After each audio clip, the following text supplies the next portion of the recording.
Now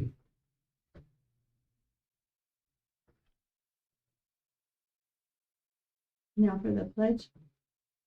I pledge allegiance to the flag of the United States and to the republic, one nation, indivisible. Honor the Texas flag. Pledge allegiance to the Texas. Need to print that out. Does anybody really remember that? Get a little print out. Under God, one's been One area of Yeah, that's all I got to really remember. I'm going to send it to you, right? Okay. All right, we're gonna, I think most everybody has an agenda, but we're gonna move us. Ladies and gentlemen, there's chairs up front. There's seating up front. The first item up would be the drawing for the balance. We're gonna move that down one because we have an engineer report that needs to happen, and we want it, he has a long drive back. So if Chris Hale could come up. Yes. Oh, Adam. Adam. It should be.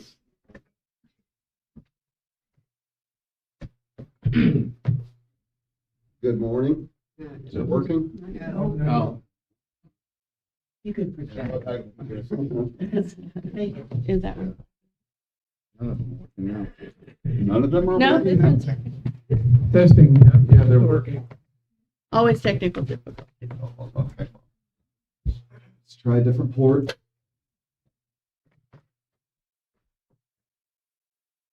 All right. No. Nope. Everybody, can you hear me now? Good morning. My name is Chris Hale, and I'm here on behalf of the Los Morris Restoration Committee. We've been here many times over the last 3.5 years. As I think all the board knows, this will be our last committee report.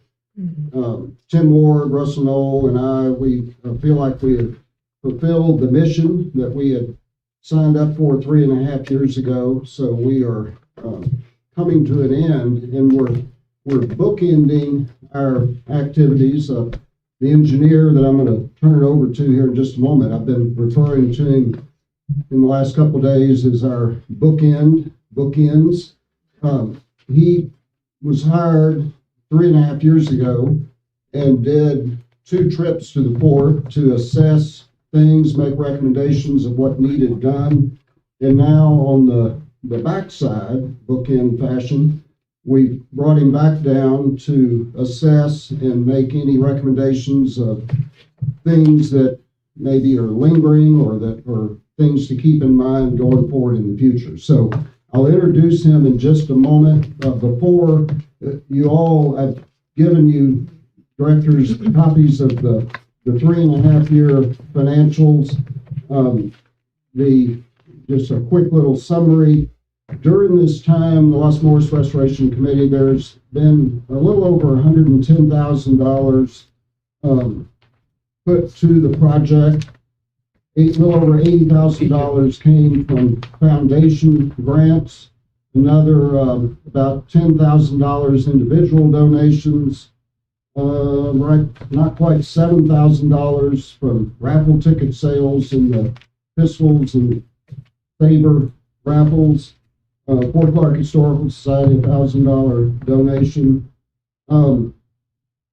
Donated materials and equipment time, we estimate over something more than $10,000 to $15,000. Volunteer hours from numerous people, prices. And the details, you board members have the detailed financials. Later today, I will put on lot owners a summary of the financials. The detailed 4 pages will be available. If anybody's interested, you can get a copy at the museum. And I encourage that once or twice during this 3.5 year saga. I have done that, but we, the committee, have put financials available at the museum, and previously nobody came. So I hope people will find it interesting and make themselves, make yourselves aware of the work that's been done. Now, let me introduce Steve Lucy.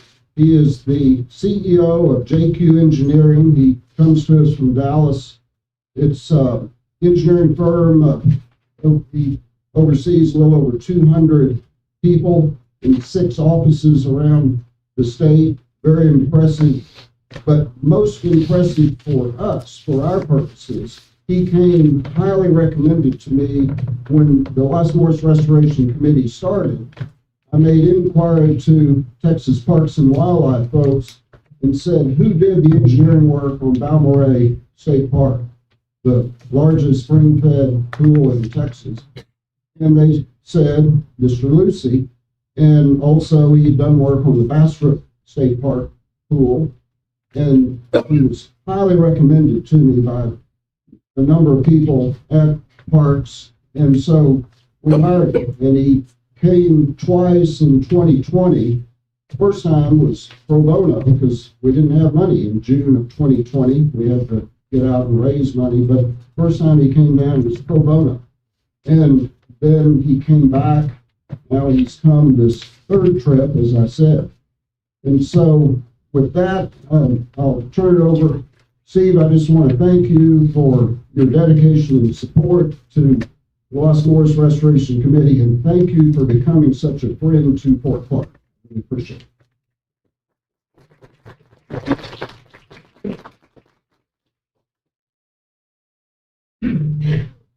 Thank you, Chris. Happy to be here today. As Chris said, the first time I came down was in June of 2020, and then I was back in December of 2020. And at that point, issued a report through the Oasis River Authority on the findings that we had done of the pool and all the surrounding structures related to the pool.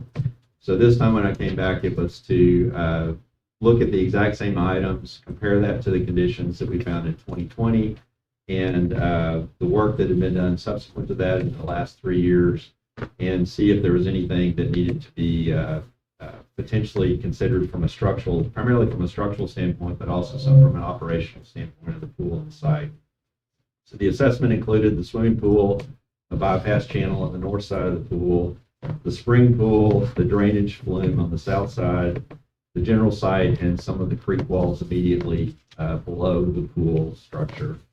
And then we also did some testing, this time on some of the drainage piping that is between the parking lot and the pool that serves area drains and other drainage features on that side of the site.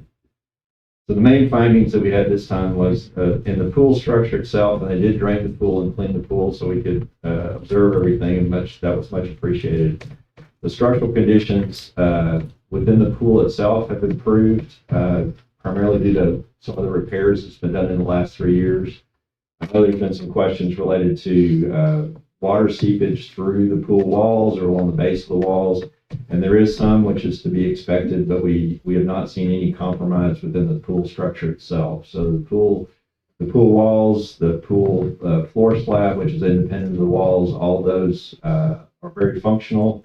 We don't see any structural distress or signs of structural distress from loading or condition or age or anything else in the pool structure. The recent repairs have obviously enhanced the operations of the pool. Those have included the repair and relocation of the discharge pump, but the repair of the sidewalk and the wall that had failed there, repairs to the weirs, both the weir to the bypass channel and to the weir to the main pool, and getting those in service again. Replacement of a lot of the sidewalks around the pool, which were offset primarily due to the root growth of the large trees around there that had a lot of movement in those, some distress in the walkway, the pedestrian bridge that goes across the drainage flume on the south that had been repaired, and reconstruction of all the planter walls also that had suffered a lot of damage due to the tree growth there. So, from an operational standpoint of the pool itself, getting the gutter system again to work and to drain the pool and the drainage outlets through the creek wall below. So there's been a lot of improvements on that, and we don't see a need for any immediate other repairs to the pool structure itself. The one item that we looked at in particular was the there is some water that's coming up through the perimeter joint between the base slab and the walls. When it's drained, you'll see some groundwater coming up. It's not a substantial amount, and that's something to just monitor as it goes forward to see if you need to replace the sealants. There were asphaltic sealants in those originally. That material tends to dry out and become brittle over time, and it's also possibly been hit by some of the high pressure water blasts as you're cleaning the pool bottom, and so that will break off and come out. That can easily be repaired and has been done already in portions of the kids section of the pool and along some of the other base areas right at the water inlet into the pool where they've replaced some of those joint sealants already, and you use the same process there.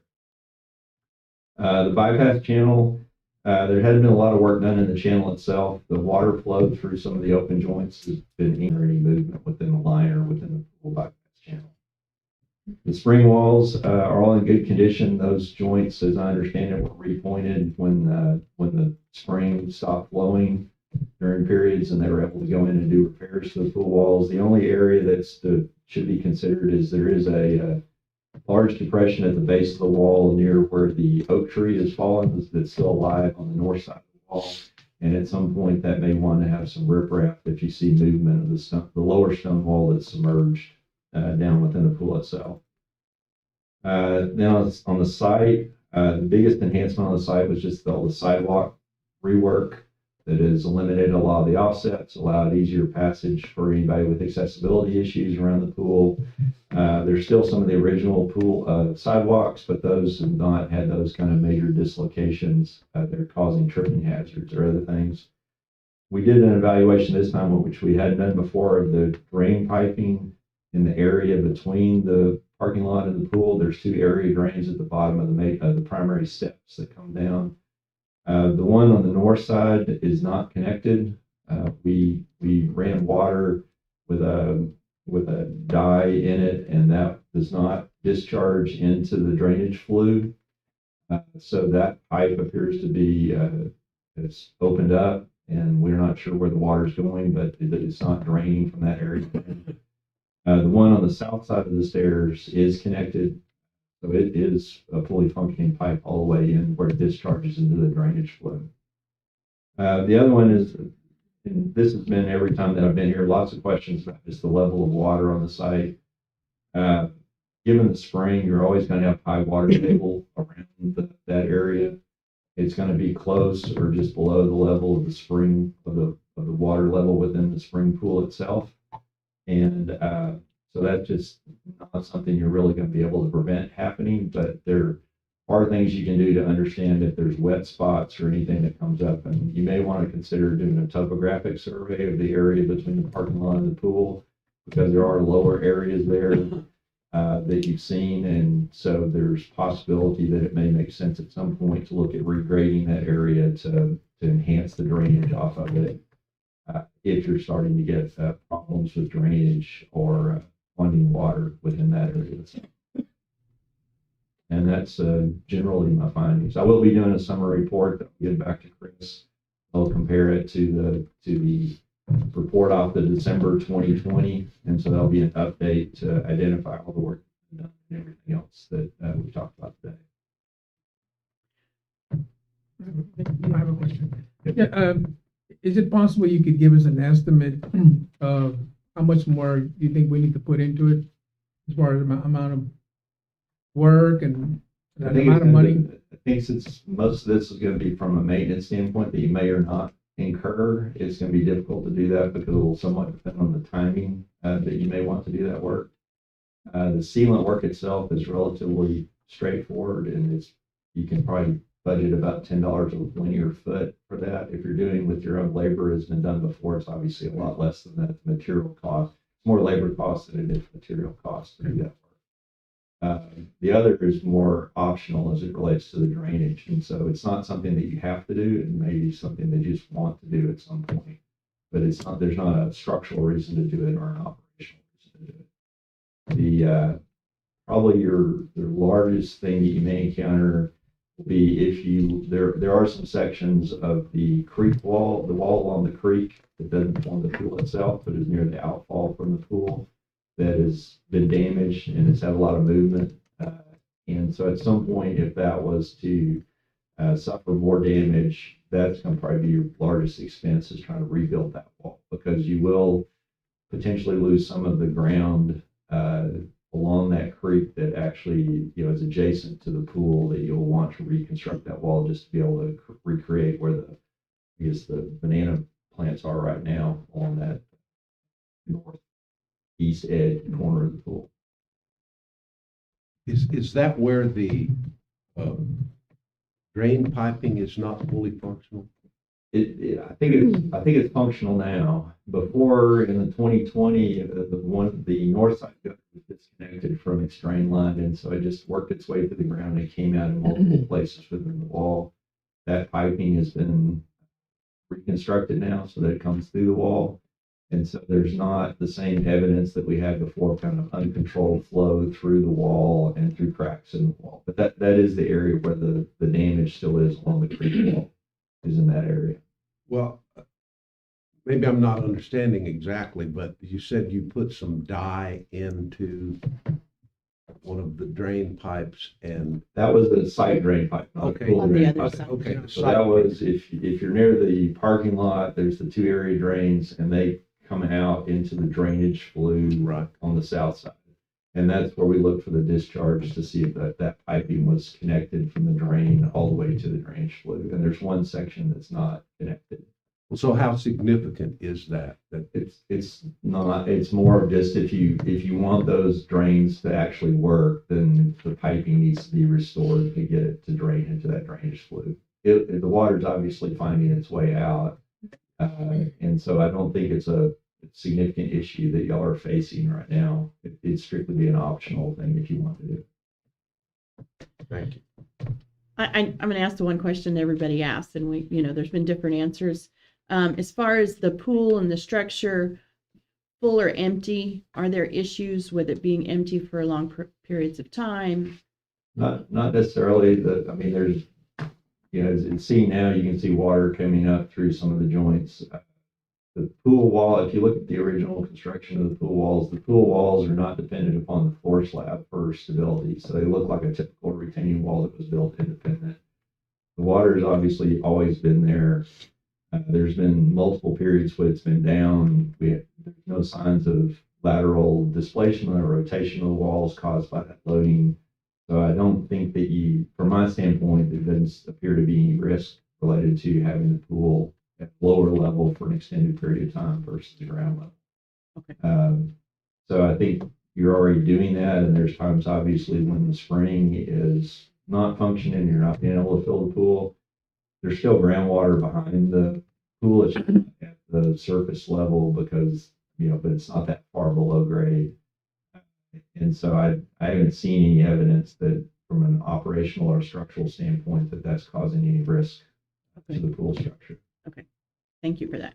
Lisa, one thing I'd mentioned in conversation with Mr. Lucy, JQ Engineering's had to give a lot of time and attention at Balmorhea related to the sidewall stuff. There's issues, not engineering terminology, but there's stuff going on at Balmorhea that they've had to focus a lot of attention on. This was a conversation with Steve, but Yeah, y'all's structure is much more substantial than Balmorhea.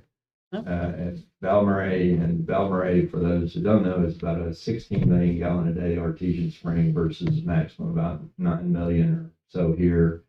The pool is larger. It's a natural bottom pool. It doesn't have a concrete slab, so it varies up to about 18 feet deep. And the sidewalls are only about 7 feet deep, and they're constructed like they're creek walls. There's really no foundation underneath them. It's just a stone wall. And they've only had failure in one area, and that was by the drain, and the water swirls around and it eroded out about 9 feet underneath the wall. And that's eventually what collapsed that we were doing repairs on. Y'all's is much more of a conventional retaining wall structure. So it has a footing with a stem wall on it. As far as we can tell from everything, we obviously don't have the drawings, but that we can at least tell from how it's behaving and how it appears to be constructed. There's no signs at all of any rotation or erosion from out deep that. We're not seeing signs of soil being eroded from the water that's coming up to the joints. There's not soil sediment there. It's just the algal growth that you're getting in the rest of the pool. So there's no signs of instability within the wall structure forming the pool. Good to know. Does anybody else have? Yeah. So, of the things that you've identified that you're saying aren't really that big of a risk, but could potentially, cause problems in the future, can you assign, maybe, if it was your pool, what you would say that this is maybe the most important thing? And then is there also a way for us as non-engineer, personnel, we don't employ an engineer, per se, that if we see something, that's significant, what would we be looking for? Yeah, we normally within our reports will say immediate repairs, 3 to 5 year repairs beyond that, or, and if it's a maintenance item, something that's same kind of, so it'll be in general terms, it won't be extremely specific, but it will be bulleted items that you need to look at. As far as water flow, I kind of look at 2 different examples. You can look at the flow you're getting through the joint, say in the bypass channel where it's bubbling up, 6-8 inches out of the joints that are immediately below the weir. That would be something that I'd be concerned about if I drained the pool and I saw that type of, water coming up out of the joints. If you're seeing what you are now, which is really just a low trickle of water that, yes, it looks like it's more by the time you get to the bottom of the deepest point because it's cumulative at that point, but what you see coming out is more just a small flow from the joint. And I wouldn't necessarily be worried about that. If you saw soil coming up through it or it was dirty water coming up, then I'd start to be concerned about it too, because then it's actually transporting something from below the foundation of the wall. And that would be something I want to look at. Thank you. Any other questions? Thank you very much. Thank you very, very much.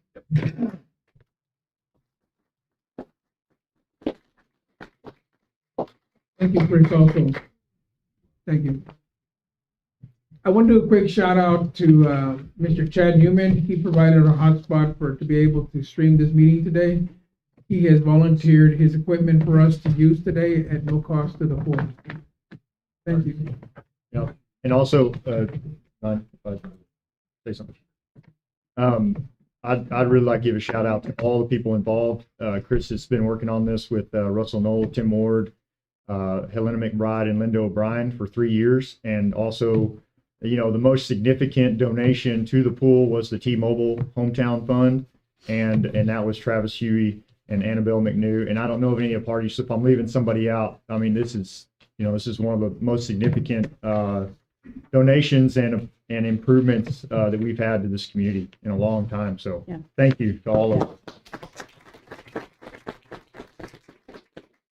And I know it's cold, and I encourage anybody that doesn't normally go down there to definitely go down to the pool and see how much work has been done around for the access all the way around the pool and how well it's looking. It's pretty awesome. Let's go to drawing of the ballot positions for the election for the board of directors. Okay, there's Sandra. I didn't see you there, Sandra. Why is hiding? No, I just need someplace to put my binder. The chair. Here, let me give you this. Oh, okay. Spread them out on the table. First of all, I'd like to thank the board for allowing granting our request that we continue with the drawing today as scheduled. We didn't want to mess up our calendar, especially when it came to ordering the ballots. We didn't want to pay any rush fees for that. So I appreciate that you allowed us to do this, because this is strictly an election committee function and not a board decision to do. Thank you. As usual, people get to this point and they want to make some changes to their resume. You may do that up until noon on Monday. And they need to get to Cassie. And most of you know her. Make sure that you get them by noon or it'll go in as scheduled, okay? As written.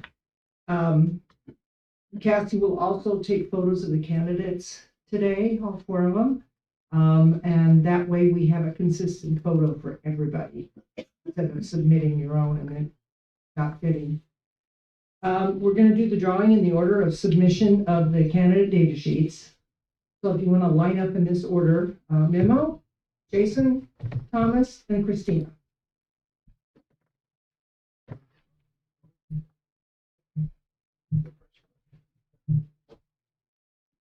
And just down the table, front of the table, with you in front. Because you're going to be drawing a card, and that's going to be your position on the ballot this year. Okay? You know, just to let you know before you draw that we did meet with Gabby, and Gabby validated all of the candidates' property ownership. This is just the yearly cautionary comment. If for some reason you vacate property ownership, you will be removed immediately if you are elected. So just to let you know that you have to maintain your property through the whole term that you're on the board. Each candidate must supply 2 volunteers to help with mail ballots on February 9th. We'll probably be starting around 8:30. And we'll probably need a few more because we like to get everything over to the post office by noon on that day. Okay, if you go up there and usher them up and draw your card, and whatever number you draw, it's ace through 4 is your position on the ballot. Number 1. Thank you, Memo. Number 2. Okay. That's weird. Number 3. Okay. Way to sort them out there. This is rigged. It must be a conspiracy. It's all rigged. Well, it's a lot. Yeah. What are the chances? Okay, so are any questions before we go on this? Okay, then Cassie's gonna get the ballot. She'll put the pamphlet together with everybody's resume. I do caution you, don't make it just a resume. Explain to our members why you think you should be elected. Because you might have the best educational background in the world, but that doesn't tell them anything about you and what you think you can do to make us a better place to live. And it really is important for you to get your volunteers, and you can give their names to anyone on the election committee, and a name and an email or phone number would be helpful so that we get everybody there. Okay? Any questions from anybody? I want to give a special thanks to all the people who are competing for these positions. It's very important that we get people to come out and volunteer to do this. And I'm grateful for Mr. Kovacs and Christina for volunteering to step up to try to be a part of the board. And Jason. And I'd also like to, I'd also like to thank the ladies on the election committee, because Amen. without these people, we could get this done. Thank you, Jenny. All right, next order of business. Yeah. As I think most people know, we have contracted with Triumvir to work through our books, and I could stumble through all the work they've done, but I'm just going to go ahead and let him tell you. All right. Well, Memo told me I had about 6 minutes, so we'll try to be brief. But, my name is David Mossberg. I'm the CEO of Triumvir Financial, and we have, over the last 60 days, have had the opportunity to work with Fort Clark board as well as the staff to accomplish 3 major goals. And so I broke it down that way, although there's probably about 150 tasks that will make up those 3 major goals. But the first goal is to get accurate. So we want to work on getting the data that's already been there over years into a platform that will help us to maintain clear accuracy of the information, because without accuracy, the board can't make good decisions based on the financial status of the company or of the organization. So the next component is transparency. So we want to create reports that everyone from the community can look at and understand and be able to ask intelligent questions about, so that they can participate, as Memo was referring to, on the board, on subcommittees and other parts of the organization, so that you can maximize the financial position that you're in. The last is to create a sustainable environment. One of the most challenging things with homeowner associations and other board-driven organizations is transition. And so every time a new leader leaves, sometimes some of the processes leave as well.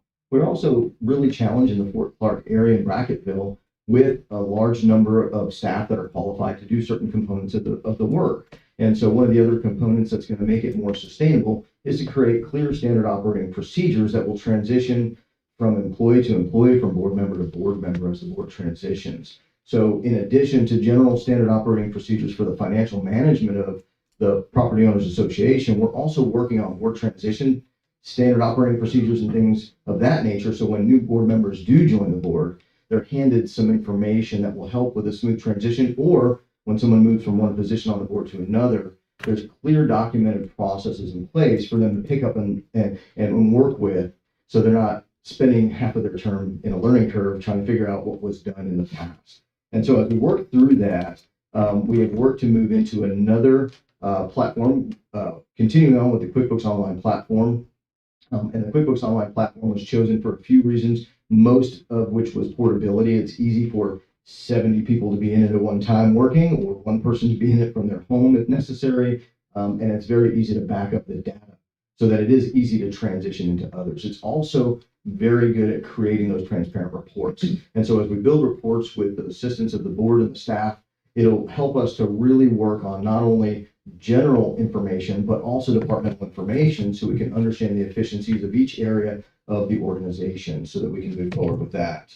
The biggest challenge that we're faced with right now, and I believe that there's a section on the agenda today to review some of the cash flow questions, is accounts receivable. So over the next week or so, there will be a letter that goes out to members who have past due balances. This is going to be a sensitive area because we are not 100% sure between the systems that have transitioned over the last 2 years of the complete accuracy of this information. So we're asking not only for the patients, but also for the partnership of the general property owners of Fort Clark to work through this process with us. I guarantee you, with the hours of time that I've spent with the staff and with the board, everyone here has the intention of helping to get these accounts up to date, clean, and in a position to go forward clean so that we can help with that. So if indeed you do receive a statement that says you owe a balance that you don't believe you owe, please get in touch. There's going to be communication components on the letter of who you can talk to. Their intention is to fix it. Their intention is not to just say, well, we think you owe this, so you better pay it. It really is for us to get accurate and up to date. In addition, we'll be gathering some information from you that you may or may not have already provided, which includes email addresses and phone numbers, so that we can better communicate with you versus waiting for the mail to arrive in hopes that you get the mail. Some people live here full-time, some people live here part-time, some people don't live here at all. So sometimes the mail takes weeks to get to you. And so we want to make sure that we can communicate in a timely fashion, so we're working through that. In addition, we are working on provisions for people who don't use email and making sure that we can create some lists and information so that we can pick up the phone and just call you. And so as the staff is working through that, we know that there's different demographics within the fort, and we want to meet you where you are, but we also want to be efficient in the process. So as we work through the accounts receivable process, we believe it's going to take approximately 60 days to really work through, to get complete, accurate balances, to work with the members to get up to date, and then also get to the point where we know who our chronic offenders are so that the board can work on that as well. And so as we continue on with the regular collections process, we know that we're challenged here with a few different situations with non-performing lots, with people, again, who have multiple lots, trust environments, and all sorts of different complexities that lead to these accounts receivable challenges. But in the meantime, through the transparency process and through your help and support, we'll be up to date much quicker than we would be without it. So we appreciate that very much. The last is really the general accounting and operations. So as a third party, we have no stake in the fort.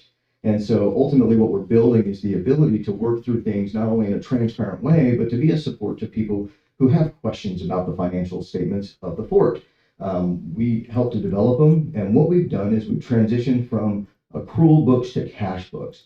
Now we as accountants will maintain them in both formats. Accrual was the process that was done before. And simply for those who know or do not know, accrual simply means you're telling by reporting what may or may not happen.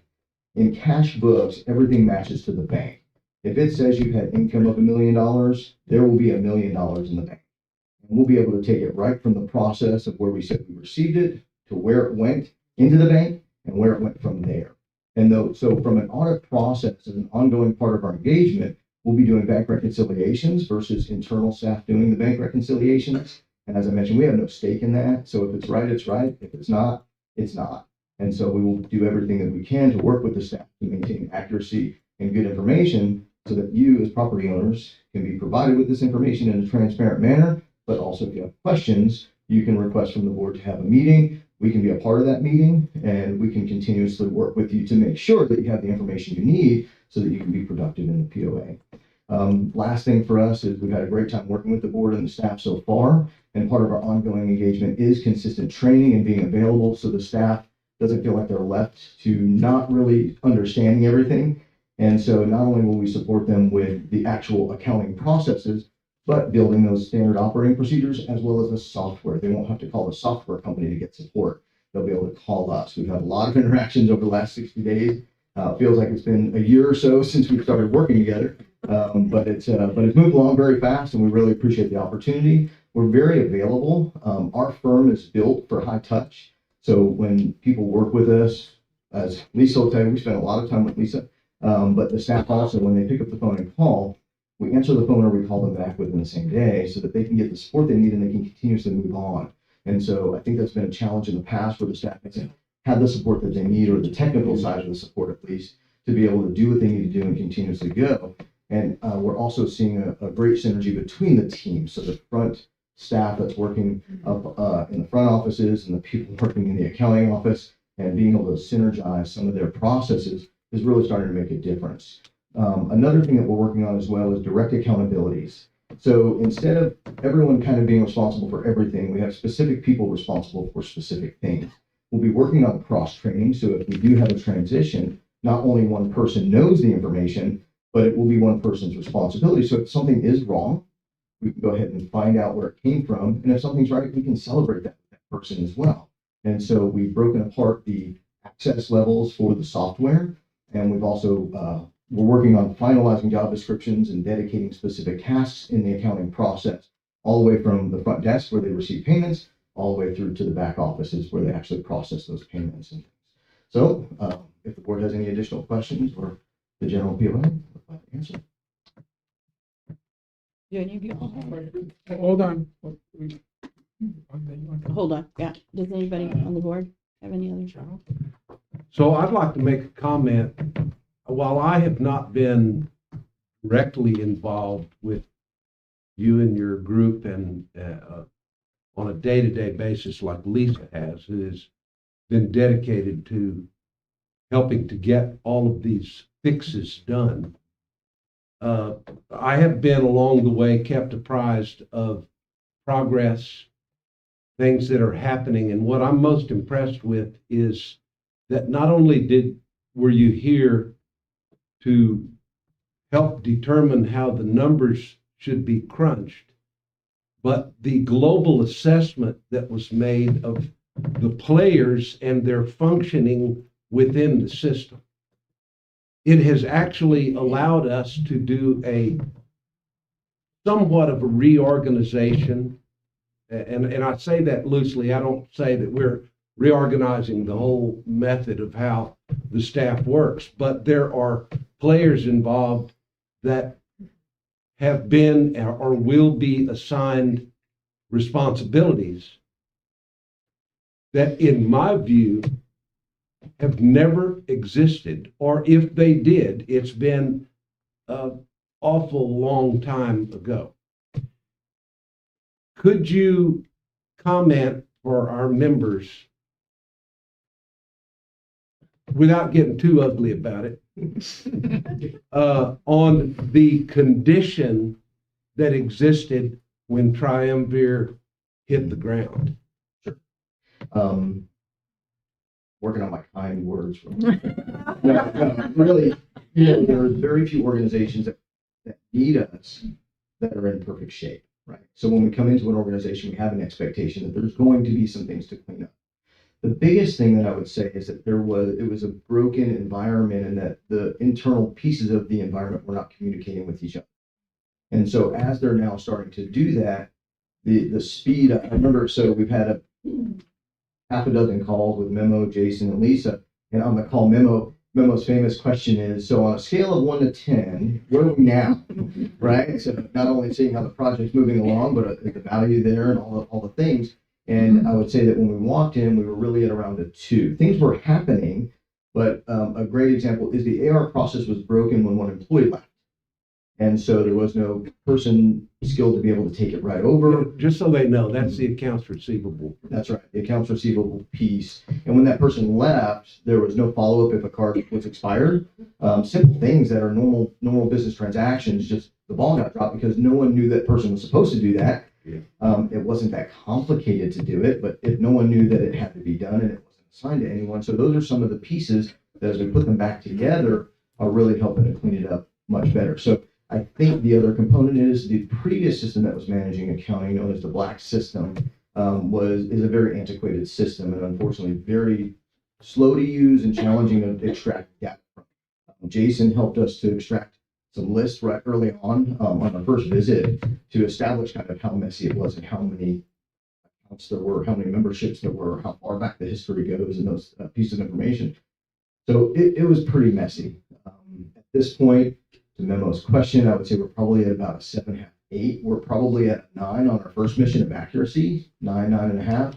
As we move through the next 60 days with the AR process, we'll move to a 9.9. I think there's always, because human touch happens and things are worked on, we'll be at a 9.9.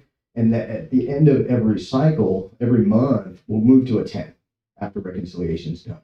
And then every month, a 10. So on the first piece, I think we're probably at that. Like I said, 7.5, 8, once this AR process gets cleaned up, 9.5 to 10, and then we'll maintain that going forward with the SOPs we're putting in place. As far as the transparency, we're already there on that. We're able to generate reports and be able to provide the board. I have a meeting with Lisa Monday or Tuesday to prepare for the board meeting on Thursday so that the financial documents are much more intelligible for the people who are going to be looking at them.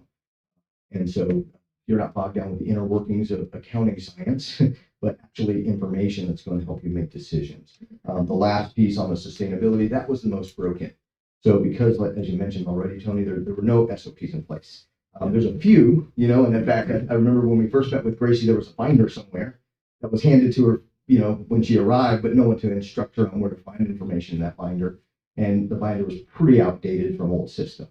And so as we build those pieces, that really helps us to be sustainable and durable going forward on all of this. So as you all finish your service time and new people come on, they'll be able to have meetings like this to be able to get up to speed very quickly on how things are working and then provide feedback. If they want to see a report differently, we can do that. The staff will be trained to do that. Well, one can only hope that consistency will thrive. Because obviously we're not all going to be on the board forever. Thank goodness. But how would you describe the progress of interaction between the staff and the inner workings of that component? Yeah, I almost want to ask someone else who has been able to experience the team in the last couple of weeks, simply because, of course, we're a little biased in saying that things are much better than they were, a couple months ago. But in the meantime, one of the things, we're having some fun. I mean, we were in the accounting office yesterday, and I don't know how many people here think accounting is fun, but in the meantime, right? Hi, I'm David. I think accounting's fun. The reality is the girls were cutting up and having a good time learning. They're gaining the process fast. And I think the most important thing, and certainly this isn't said for any other reason than the truth, they feel supported. So a lot of weight has been lifted off of them, and the ability to be able to pick up the phone and get an answer, do a screen share, have someone walk them through a process and train them so that they go back to work confidently and not on edge, because that's probably the biggest difference between 6-8 weeks ago and today. Most of them, when we arrived, of course, as is normal for our experience, are on edge for 2 reasons. Number one, they think their jobs are going away. And, the other part is that they don't know that they're confident in what they're doing. And so as we're able to impart some education on them, partner with them, because one of the most important parts of our process, we ask first, we learn, and then we offer the solution with them. We don't just say, here's the way you do it. And unfortunately, accounting is viewed as a pretty finite science, but the process of getting there is not. And so as we work with each individual's capabilities, as we move them into place, when we first started, we didn't know who was going to be doing what, but over time we were able to say, oh, Gracie's really good at this. Let's do that. We had a great meeting with the front desk staff yesterday. Kathy, you were there. It was fun. I mean, we had a good time. They were learning, they were understanding. And so as we're going through the process, I think a big weight's been lifted off of them, feeling the pressure of the unknown. So it seems to be moving in the right direction. So I was also impressed, David, with the comment that, not comment, but the observation that you made that, and this would be important to you, the members, to understand that, again, not being strictly confined to crunching numbers, but helping our staff to learn how to interact with you. So it would be helpful, while you may receive something in the mail or by email that your initial reaction to is one of anger, like, well, what the hell are they talking about? Why are they wanting more from me? It's important to understand that now we have a staff of people who hopefully will be in a better position to explain it to you. So it would be helpful as you, as members, approach them to understand that they have gone through a rather intensive learning process of not only how to account for your money, but to deal with you. And it was impressive to me that that's part of the equation, to not only teach them how to crunch the numbers, but to talk to you and to figure out how together you can resolve what may appear to be a problem. And so can you tell them just briefly how you approached that? Yeah, we did have a training yesterday with the front desk staff. The first thing that we did, as we were going through the processes of the technical side of what we needed to teach them, we spent some time on that. Then we did a little bit of a training. I also have, I'm working with Cassie to hand off some of that training. Number one, if new people come in, and then number two, that we can reiterate from time to time. So in that training, we talked about a few things. Number one is the purpose of what they're doing. They understand they work for the residents and property owners of Clark Springs, and it's extremely important. They need to understand that they're not in an accounting role, they're in a customer service role. And so starting with that in mind, the other side of that is Property Owners Association. Also, as people do approach them, members do approach them, please understand the person at the front desk did not build your account for you. And so as we approach them, one of the things we did talk about is how to deal with a member who is upset, or someone who's come in and once again, their account is inaccurate. Once again, we're telling them they owe us money, which, my partners in the back here would tell you, I pay my bills before I'm supposed to, because I just hate owing anybody money, right? So not to mention, if I do this for a living, it's really hard for me to go out in public and say, hey, this is what I do for a living, and by the way, I owe everybody money. So, right? So it's kind of an unnerving feeling when someone says, hey, you're past due on something.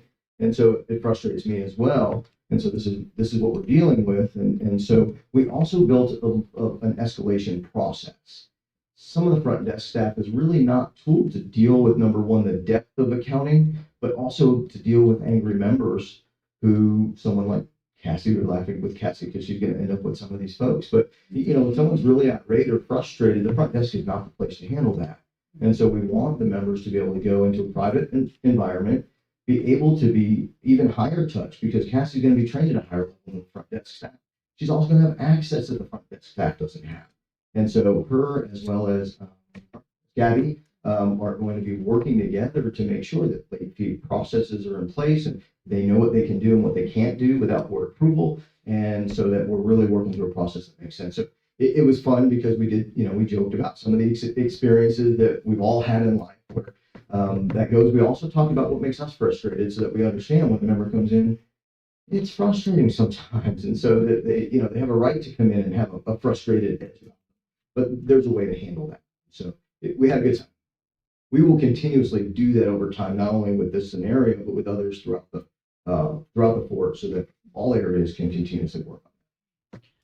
I want to say real quick, back to your other when you were asking about the difference with the employees and the training, is I've noticed, when you bring somebody in, there's a defensiveness and a fear and a that type of thing. And this just, 2 months into the process, I've seen a confidence in the employees that they not only know how to do it, they're starting to understand what they're doing, not just so they feel a sense of ownership and not like, well, if I mess up, then, I'm in trouble. But if there's a problem, we know where to go and how to fix it and teach them from there.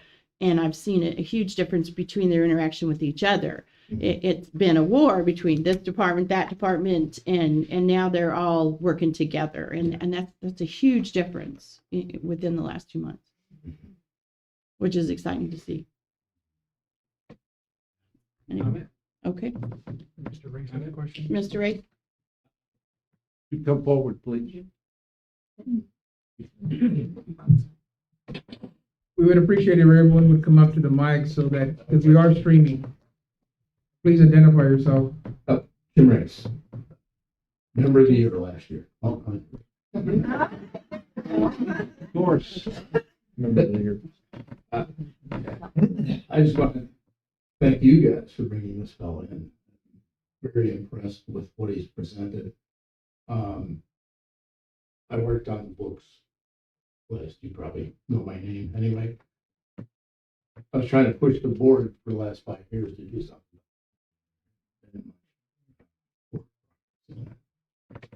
The only question I have remaining, other than thank you for coming, is each year the board receives a internal control letter from the auditors. And you've seen those and you're addressing those. And the biggest issue is there's no cash control. So it sounds like from what you just said, you're going to address all those issues. So thank you very much. Thank you, sir. Thank you. Thank you, and I'll address his statement real quickly, because part of the SOPs are good processes. And so as we build the standard operating procedures, one of the things we've already done is we've solidified the cash drops from the front desk, who can handle them, who needs to audit them and control them before they even move back to the accounting team through the safe process that they have. And so things like that are already being worked on, and they're vital, because again, the lifeblood of the fort is the income that it generates through your dues and assessments. And if we don't manage that well for you, then to your point, unfortunately, the process of accounting is not always as valued because it's really a back of the house thing, but it makes all the difference in the world in the ability to better your community. So we appreciate that.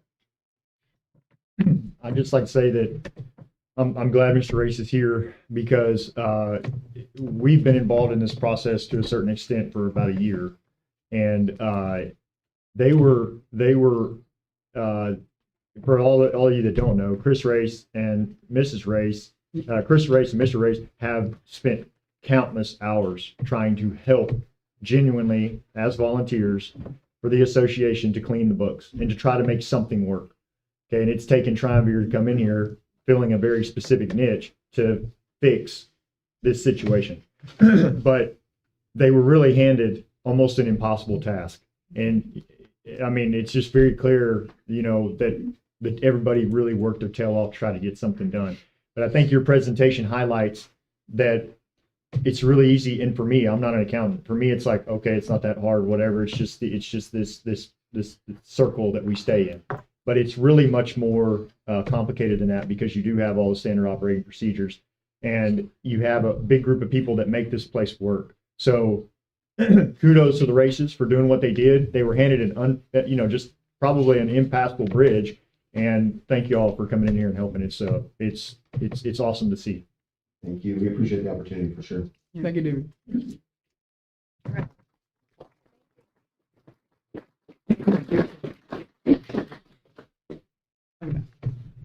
I lost mine. There we are. All right, okay, and we're gonna make another change and move investment account up now, and save the other two for last. So So previously, I had a bunch of fancy graphs and such that showed how much interest money we were not getting through membership. If you want to look at that, it's at treasurer.fortclark.com. Instead of www, type treasurer.fortclark.com, and you can see all that. After I presented that, fellow board members wanted more information, more stuff. So I called up Edward Jones, Charles Schwab, and my recommendation is Fidelity because I used them for more than a decade, and they're about the easiest to work with bank I've ever. And also, it was requested that we speak to the attorneys. The attorneys saw no reason why we couldn't put some, or in my opinion, most of our loose money into a high yield account. And we also spoke with Coggins, our CPA, and we also consulted with Triumvir, and there were no issues why this might not be a great idea. And also, our current accounts, you only get $250,000 of FDIC coverage. Okay, due to the ERC money and such, we're beyond that. So, is that important? Maybe it is. Fidelity has in the brokerage account SPIC. It's like FDIC, except it goes up to $500,000, and it's a cornerstone of the brokerage deal. It's not backed by the government, but it is a major deal.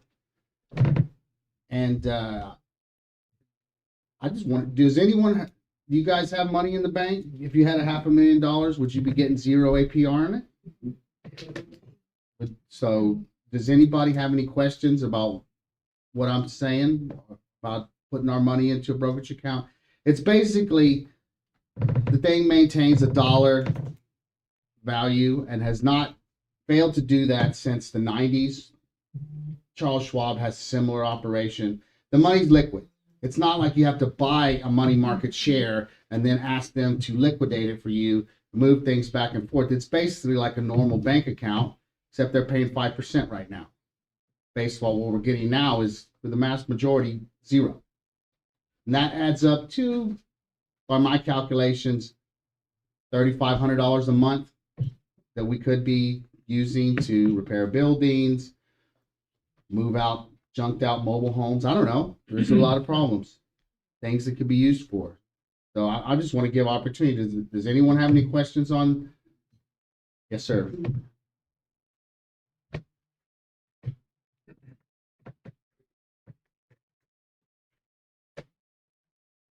Travis Huey, and thank you for doing the research and going through all of this stuff to make sure that we're covered on all those fronts. The only thing that I would ask is that during the SOPs that are being developed, because if we're going to put money from the impound fund into that fund, by our governing docs, we have to have a vote, which means y'all would have to get together. So if you see something that's changing and we need to remove the money from that fund, we need to have an SOP that says something's changed in the market. We need to have a meeting and we need to move those funds out. And so just as long as we have that SOP and understanding of how we move that money around. But basically, they have a switch. You can do it from the website. You either put it into their basic government-backed money market fund, or you log in and say, no, I just want this straight cash. So there's no. But then you'd have to classify both those accounts under the impound. The same account. Okay, so you can change that, and that's my only concern is that because of how we're required to access the funds, which is great and we should have, we just want to make sure that we can make that move if we do have an issue. Right. And have an SOP is so that when the next board comes in, when the next person comes in, and they're in charge of it, that they can make that same adjustment quickly. Sure. Perfect. Thank you. Anyone else? No? All right. Good. Oh, no. You can buy treasury. Yeah. This is fully liquid. Like, you don't do anything. You just put your money in there. But it is a brokerage account. So if we decide, oh, we got an extra $500,000, we're not going to spend it. 3 month treasury bill yields a bit better than 5%, 5.8, whatever. We can just click on that, get a treasury bill, wait, get our earnings off of that. But that's an option. That's something we would have to physically do. This is just like, it basically works just like a bank account, a savings account or whatever. There's nothing to do for the 5% that they're paying now. Now, when the feds, lower the interest rates, that's going to go down. Is it going to go to negative 5%? Absolutely, I would say not, unless the Russians blow up New York City or something. But, other than that, it might go close to 0% yield, which is what we're getting now. But that would probably be the worst of it, in my opinion.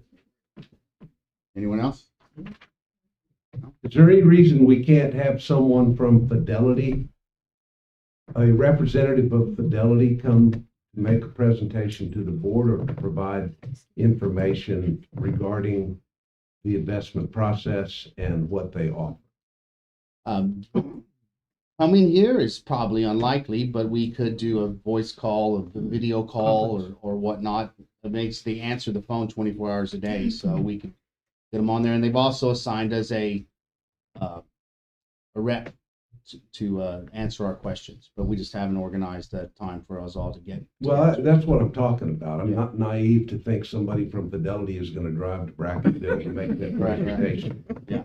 And I'm well aware of how information is communicated these days, which could be part of the problem, but I would think, and Jason, I'm not opposed to what you are proposing. I think we should make our money work for us to every extent that we can. But I would think that it would be equally beneficial to you as the treasurer to be able to say, here's what the Fidelity representative says to us. And we are relying on the Fidelity representative, whoever that may be, to make this decision, which obviously has never been made before. And so we take the monkey off of your back. We do have a money market account. It's got $9,000. No, I'm not talking about that. I agree, and we should speak with Fidelity and do that step. Well, that's my point. I've got no opposition to that. Yeah, that's my point. And it's also, this is very similar, if you look at the groundwater district, they have their money in something called text pool. It's basically the same thing as what I'm proposing, except that's only for government entities. So I can't recommend text pool to us because we're not a government entity. But it's the same kind of thing. They've got government backed, high yield, almost zero risk options, and that's what the county's doing with their money. So that's why I'm proposing the same. Copy. And I would just say, to be clear to everyone, anything that is decided about how we go, how much we put, where we put it, and all that will be clearly laid out with all the SOPs, with exactly what we'll do in each instance, and be brought into the public in the board meeting to be decided on. Nothing's going to be done without all those, the I's dotted and the T's crossed. So we're not going to walk out of here today and just, move a bunch of money around, just to make sure everybody's clear about that. Anybody have anything else? Okay.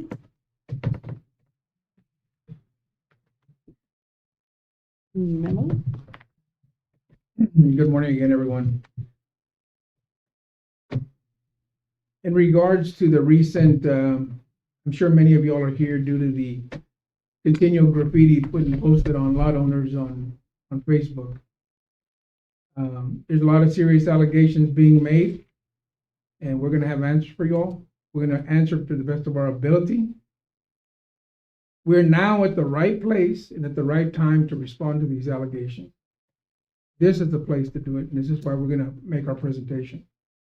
Bear with us. All questions from members will be answered after our presentations. But I want to start off with a few facts that will be that'll probably be mentioned throughout the presentation. But I think it's important to repeat it for maybe the newer people that are here, people that are involved and have an idea what's happening.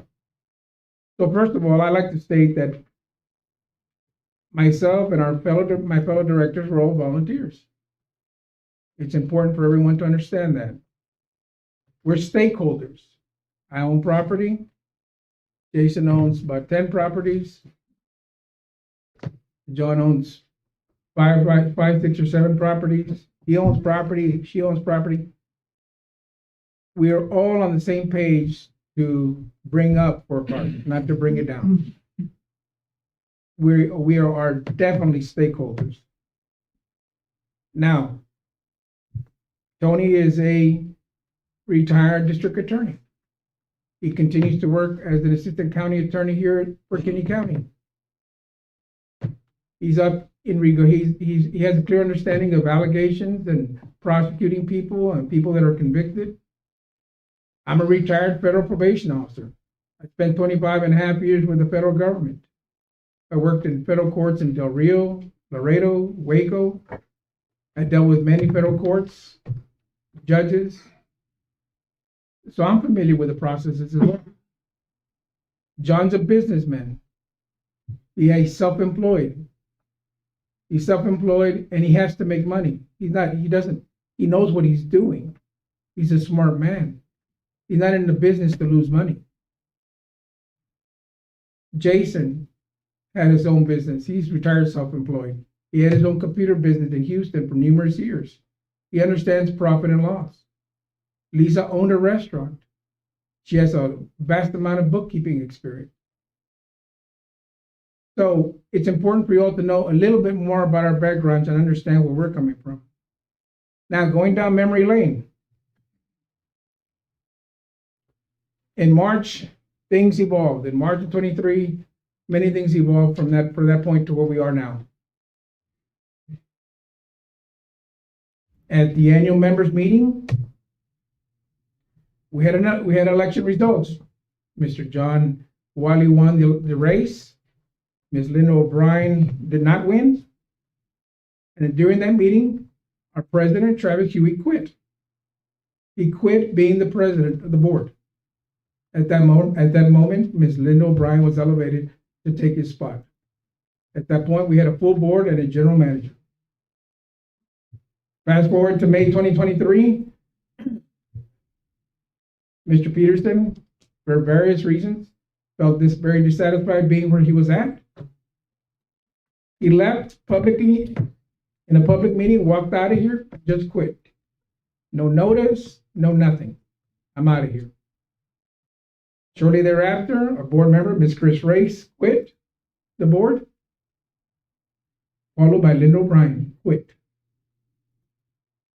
For a period of time, it was myself, Lisa, and John Wiley running the board with the help of the managers. And I am grateful to the staff and the managers during that time because I thought we were doing a pretty good job considering our circumstances. At times, the boat was literally sinking in the sense that the sails there was holes in the sails, there was holes in the boat, water needed to be poured out, and the three of us were doing that. When it got tough, we didn't quit. We stuck it out. Now, it's disheartening that there are members who feel that Lisa and I should resign. Well, I'm not going to resign. And I don't want her to resign. During that members meeting, I nominated her to be president of the board. John Wiley agreed, and she became president. And she's our president. I'm going to stand with her till the end, whether it's my end or her end.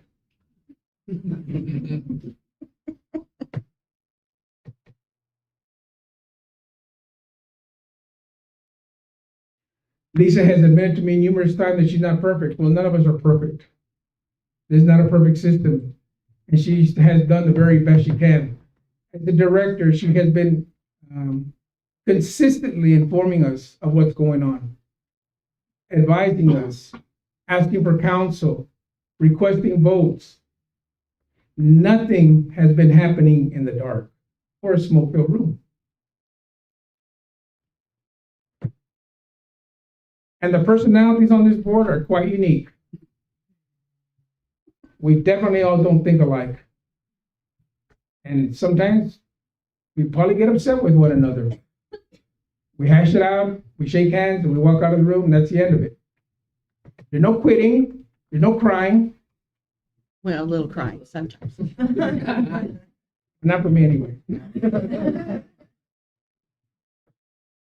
Going back to the graffiti on Fort Clark lot owners, I want to make it very clear regarding, this is where it upsets me the most.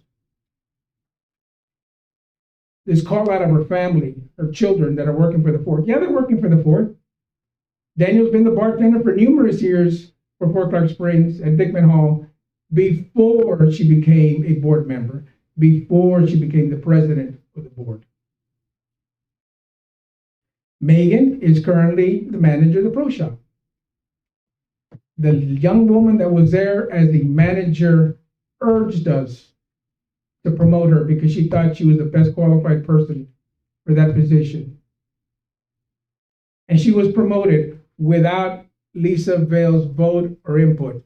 We, Jason, John, and myself and Tony voted her in. And as we voted her in, and at the current time we don't have a GM, we can vote her out. But right now she will remain the pro shop manager. And these inferences, these negative inferences made out on the graffiti lot owners. Oh, I love lot owners. I love it so much. I enjoy putting up my own graffiti. It's just graffiti, folks. That's all it is. Some of it's pretty half true, but this is the time we're going to clear it up. Ladies and gentlemen, since I've been on the board, we've all done our best to respond to the members and concerns. And we continue to do that in the coming future. Hopefully I will get another term. And that's what I'm looking forward to. In the spirit of John F. Kennedy and all the volunteers, I think it's important that let us all try to ask for what we can do for Fort Clark Springs.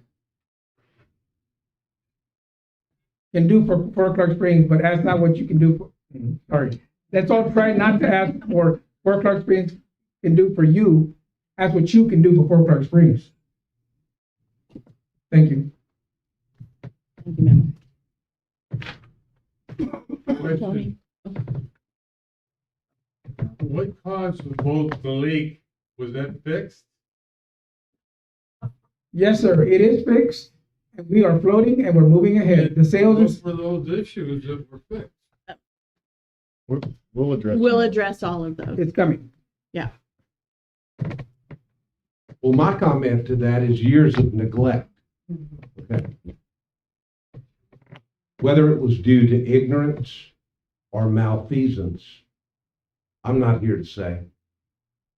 I won't comment on that. I have my own opinion. But if I told you what my opinion was, I would be lowering myself to what you see on lot owners. This board has been charged and convicted of malfeasance on Fort Clark Springs lot owners, and it's utterly ridiculous. Memo took some of the wind out of my sail, and I intended, but I'm proud of you. I'm proud of you, Memo, for having voiced what you did. I intended to read some letters, but hell, they're posted on Facebook. They're sent by email to probably every one of you. So you know what the allegations are. And I'm sick and tired of the false and misleading information that is being posted and circulated in an effort to pull the rug out from under this board and this fort and all of you members. It's embarrassing to me to see how people react to false and misleading information.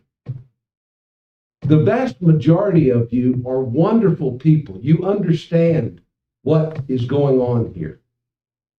But there's a handful of very loud individuals that seem to think that they're making a difference by lodging allegations about various members of the board, members of the staff, that are just absolutely unfounded and uncalled for.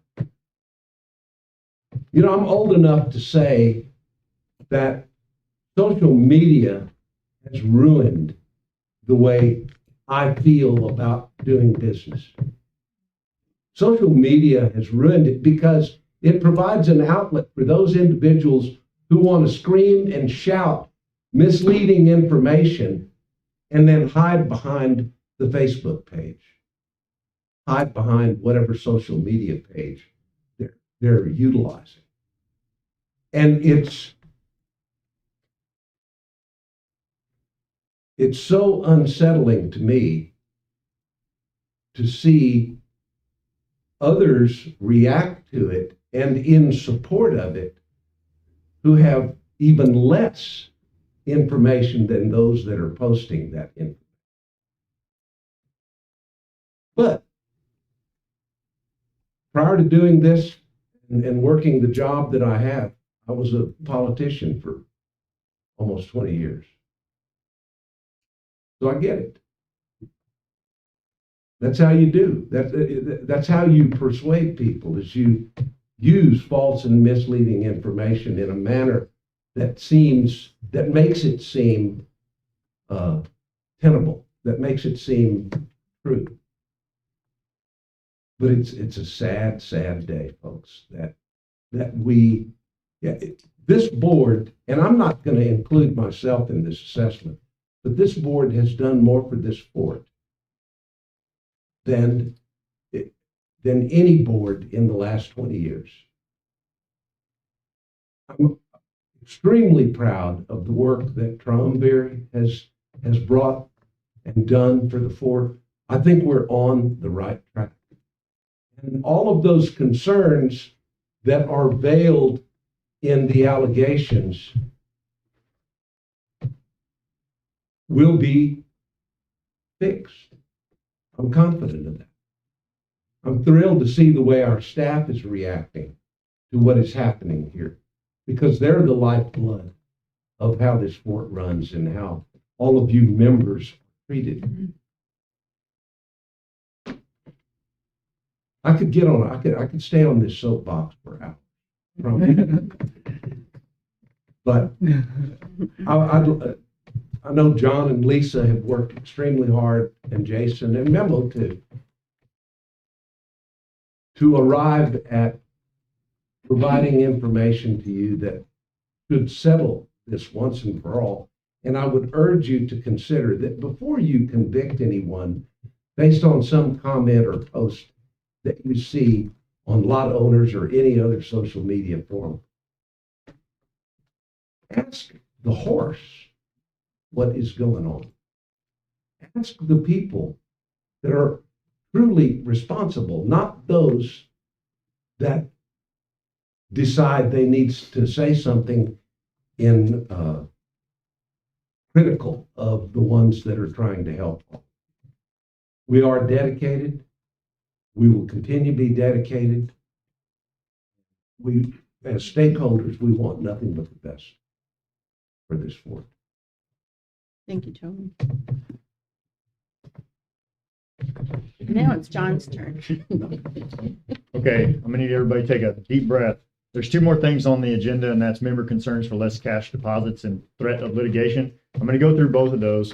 And then when we get to the end of this, everybody will have a chance. I mean, I think we envision this as kind of a meeting / town hall. So everybody will be able to ask some questions. Did everybody pick this up in the back? Yes, everybody has it? Okay. Look at it in the same manner that I'm looking at it here, okay? And you'll see this number, 777 and 55 cents, okay? Now, if you look above that, you'll see $84. I'm just going to use round numbers. I'm not going to use the exact numbers. You'll see $84. Above that, you'll see $861, okay? $861 is the total deposit that was in the envelope given to the teller. Now, what's the $84? The $84 is then split over into the next two deposits that are $63 and $21. What are those? Good question. Okay. One is the restricted fund and one is the preservation fund. Per our founding documents, these have to go into 3 different accounts. Okay. Now, the allegations are that this somehow just magically started happening in December, and that money is walking out the door. However, the part that everybody's missing is that in December of 22, prior to December 2022, this was our process for over 10 years, because this money has to be separated at the point of deposit. If this money gets put in the bank in the general fund, which stopped in December of 22, which is considered commingling of funds, we cannot take all of that money and put it in the general fund and then pull it out later and put it into our restricted and historical account, because it creates an accounting nightmare. It's not proper, but that's how Mr. Peterson chose to do it. So this is a correction of Mr. Peterson's error. It is not money walking out of the bank. So I'm going to walk through a few things here. In her online post on January 13, 2024, Ms. Annabelle McNew references that these less transactions begin in December. You may be wondering why they started in December. It's because former GM Alan Peterson, under the board tenure of Mr. Travis Huey, made the decision to stop doing these deposits in this manner, December 22. By doing so, Mr. Peterson commingled funds, causing money that should be non-taxable to be taxable, creating an accounting nightmare. This issue was identified by Lisa first and by Triumvir, and with all the processes they put in place, has now been corrected. So as of December, we have reverted to the correct process, which was in place pre-Peterson's decision. Now, I'm glad we cleared that up. There's no money walking out of the bank. However, before we move on, I want to discuss the consequences of members not qualified as accountants going online and posting thinly veiled accusations disguised as questions.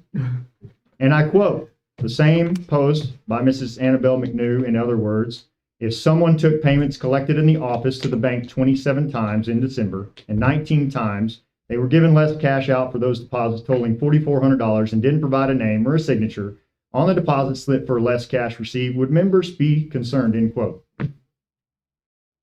By posting such content online, you created fodder for rumors to snowball, not only in the comments section, but within our small community. And by doing so, you hurt two of our employees, who not only themselves, but also their families, had to field questions of impropriety, dishonesty, and misconduct. You embarrassed them, their families, unnecessarily, creating a toxic work environment for hardworking and honest individuals. I want to read you something. My family's peace and privacy is of the utmost importance. I'm saddened to see the divisiveness grow recently among fellow members of the association. And I feel at this time, through the toxic environment that has grown on Facebook and elsewhere, any of my efforts to improve our shared community experience or invite others to enjoy this special place will be met with the same unkind treatment and disrespect that I experienced this past weekend. I cannot in good faith devote my time to providing professional services or creating and helping with future events that would encourage others to visit when I'm not confident that they would be met with the respect and decency that they deserve. This is an excerpt from Miss Annabelle's resignation as marketing contractor, posted online December 13, 2022. I know you thought I was reading something from one of our employees, but instead I read a statement made by her that I found most applicable in this situation. So let the record show that regardless of the questions posted by Annabelle McNew and Travis Huey, our employees did not mishandle funds or let funds walk out the door. Now, the next thing on the agenda is the threat of litigation, and I'm gonna spare everybody in this room. You could thank me later for the actual breach of fiduciary and negligence demand letter. Okay, I'm just going to paraphrase and go through some of the allegations. The allegations are that we had untimely and inadequate notices of meeting dates and general subjects, 8/20, 22, 9/17, 22, 9/16, 23, 11/18, 23. You'll notice that some of those are before 3 of the 4 board members were even here. We have remedied this situation and modified our standard operating practices to make sure that this doesn't happen again. Related to topic number 1, specific allegations of inadequate notices prior to adopting a budget and increasing assessments. This will be handled on Thursday at 5:30. We hope that you attend the next board meeting. No budget workshop was held for the copies proposed budget were not given to membership for reference during the board meeting discussion. Property Code 209.0051, open meetings, subsection H, number 11, states, the board may not, unless done in an open meeting for which prior notice was given to owners under subsection E, consider a vote in section 11, with exception 11, the approval of an annual budget or approval of an amendment of the budget. We are not required to have a budget workshop. We will not be having one, but we will have copies for everybody to see for the budget next on Thursday at 5:30. Fourth allegation, FCSA is liable. I'm not going to read that. I meant to talk with Tony about that. We're going to pass that up. That's probably it does not need to be read in public. Fifth allegation is mismanagement of funds. Although no specific allegations are detailed here, presumably it relates to the no accountability allegation of our ERC fund money and some other money that we've gotten in the past.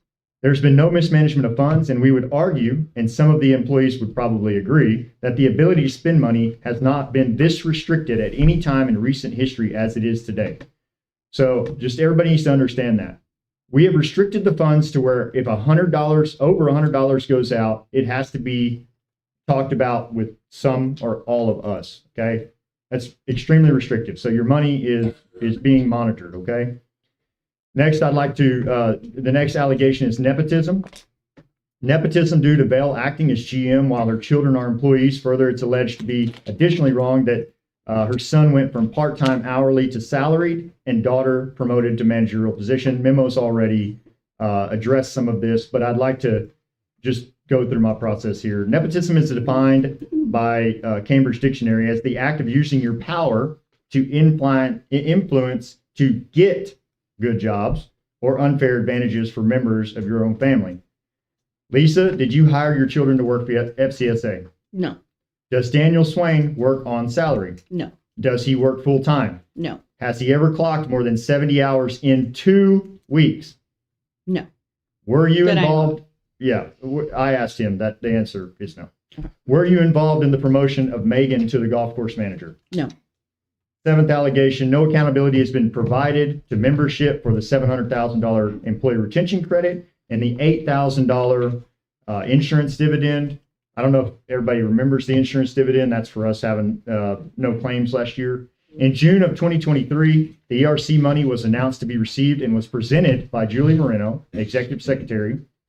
Since this time, the money has been deposited in the bank, as any normal company or business would do, and the insurance dividend was treated the same.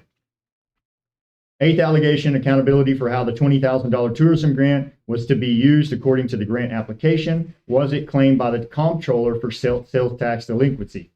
This is patently false.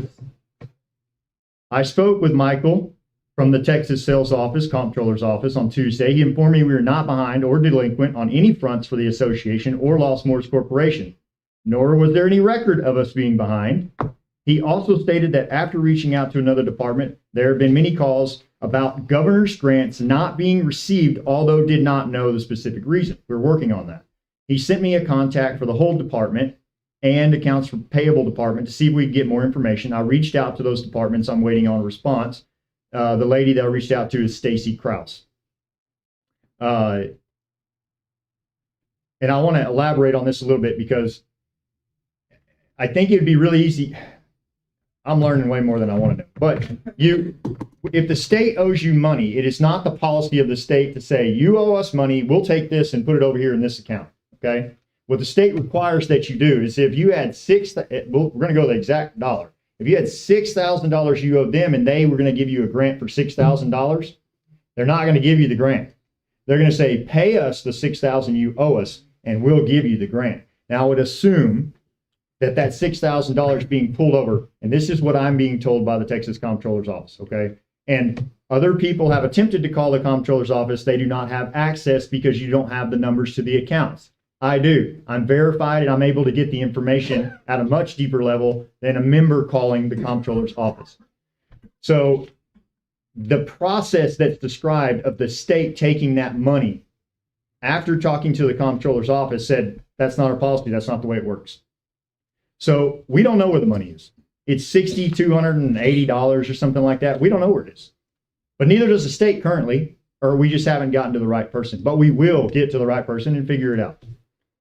The ninth allegation, and I know there's some context missing here, guys, because there's the demand letters, it's 6 or 7 pages long. And so I'm condensing this to make it much easier, but there are going to be parts that you're just going to have to read between lines. The ninth allegation is that Mr. Guzman allowed minors to be indictment officers club and lounge on 12/21/23 on or about December 21st. Board member Mr. Guzman put the association TABC license at risk by allowing minors to be in Dickman Hall Officers Club and Lounge. Mr. Guzman was privately approached by a member, Mr. Huey, and was told that the minors cannot be in the facility. And Mr. Guzman responded to the member that he was welcome to remove them. And Mr. Guzman also serves as a member on the Brackett ISD School Board. Not only is this negligence, but a criminal offense. That's factually untrue. In the state of Texas, minors are allowed in bars. They cannot be served. The demands of Mrs. Perkins' letter are that we rescind assessment increase and refund her money. We're not addressing this. Conduct budget workshop with copies for members to review during the workshop. Adopt budget during board meeting with copies for review during the meeting. No workshop is required, but we will take care of the budget in open meeting. Account for how money described in question 7 and 8 above was used, which is the ERC money and the grant, with reference to the 9/17/22 capital expenditure list policy resolution. Wants a copy of the tourism grant. We'll give her that. She sent this in certified mail. Money is in the bank. We do not have a capital expenditures list. This was a resolution designed to be carried out as a function of the general manager. We currently don't have a hired general manager, and we currently are not doing any major capital improvement projects. Guzman and Bell resign. Would either of y'all like to resign? No. No. Would No. you like us to resign? Maria Perkins is asking us to resign? That's correct. No. No assessment increase until 1+ quarter after GM is hired. Answer is no. We have full authority to raise assessments. We have spoken, oddly enough, probably more than any other board has, because we screwed it up at 3 previous meetings about the CPI and the assessments. Board get trained on Property Code 209 requirements of notice and agendas. This has already been remedied, and I will personally ensure that notification, working with Cassie, that we are up to date, as we are now, on Property Code 209 requirements and agendas. So, Mr. Wiley, Yeah. just for clarification, Maria Perkins and her husband, Chris Perkins, want to sue Fort Clark Springs, or they're threatening to sue. that's correct. Those allegations right there. Yes. So, and I Bring think, it on. yeah. So look, guys, we're dealing with a lot, and I'm going to try to be somewhat short-winded here, but Impossible. I was going to bring you a bottle of whiskey so you could enjoy yourself. I've spent countless hours this week away from my small children, my wife, my job, and to fill these issues. The amount of damage is unquantifiable, but I'll take a shot here and say that damage was done to the general membership's trust in the association. Damage was done to our employees' good standing in this community. And damage was done to those currently serving as board members and those individuals interested in serving as board members in the future. When you take this type of content online without all the facts and let it run wild, there's no oops, I'm sorry, my bad. I'll get that cleared up. The damage is done. We have a serious problem in this community, a pervasive distrust of the board of directors. But after less than a year of serving on this board, I understand why. There are a lot of association issues that need fixing. However, we as a team are working our butts off to get through them. And most aren't visible or exciting. You don't drive down the road and suddenly see accounting nightmares we fixed with the assistance of Triumph. You don't realize that your trash is being picked up more efficiently because we ensured maintenance equipment is finally being repaired. You're not in the trenches with us or with the employees. And I want to stop here and I guess I'm the preacher of the group, I want to stop here for a moment and discuss something called confirmation bias. We might all know what that is, but I didn't know. And as I was searching in the last few days for some stuff, this came across some of my readings, and I thought it was interesting, and so I want to read it to you. Confirmation bias is the tendency to search for, interpret, favor, and recall information in a way that confirms or supports one's prior beliefs or values. Man, we're all guilty of that. Simply put, that's the story you tell yourself. You read something, you say, there it is, the smoking gun I was looking for. And another person looks at it and they go, I don't know what you're talking about. This is a completely human thing to do, and this bias is often hard to overcome.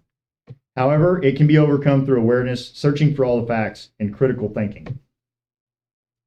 An appropriate way to help, aka data dumping versus volunteering. It's not helpful to send 70 questions to the board and expect an answer immediately. We are volunteers, not to mention that it will cost the association significant employee time to source the data to answer such questions. And any employee hour spent on these such tasks is an expense to all members. Show of hands of how many people have ever sent more than 5 questions at one time to a board.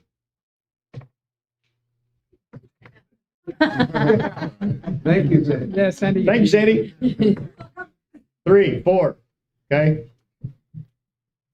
I would consider that to be in a certain way unreasonable. How many of you sent more than 50 at a time? However, There you go, those two. however, I do want to give credit where credit's due. Last night we received an email. Everybody heard about what happened in Unit 3. We lost a couple of trailers.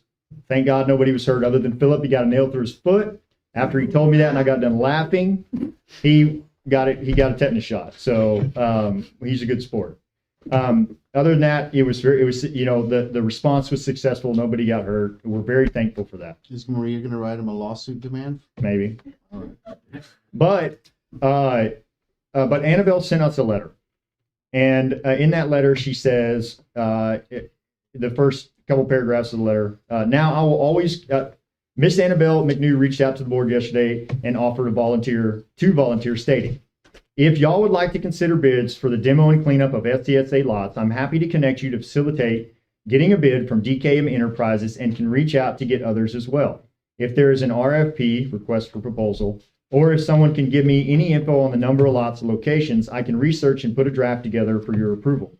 This might be something that could be a capital improvement. That we'll respond to. That is putting your money where your mouth is.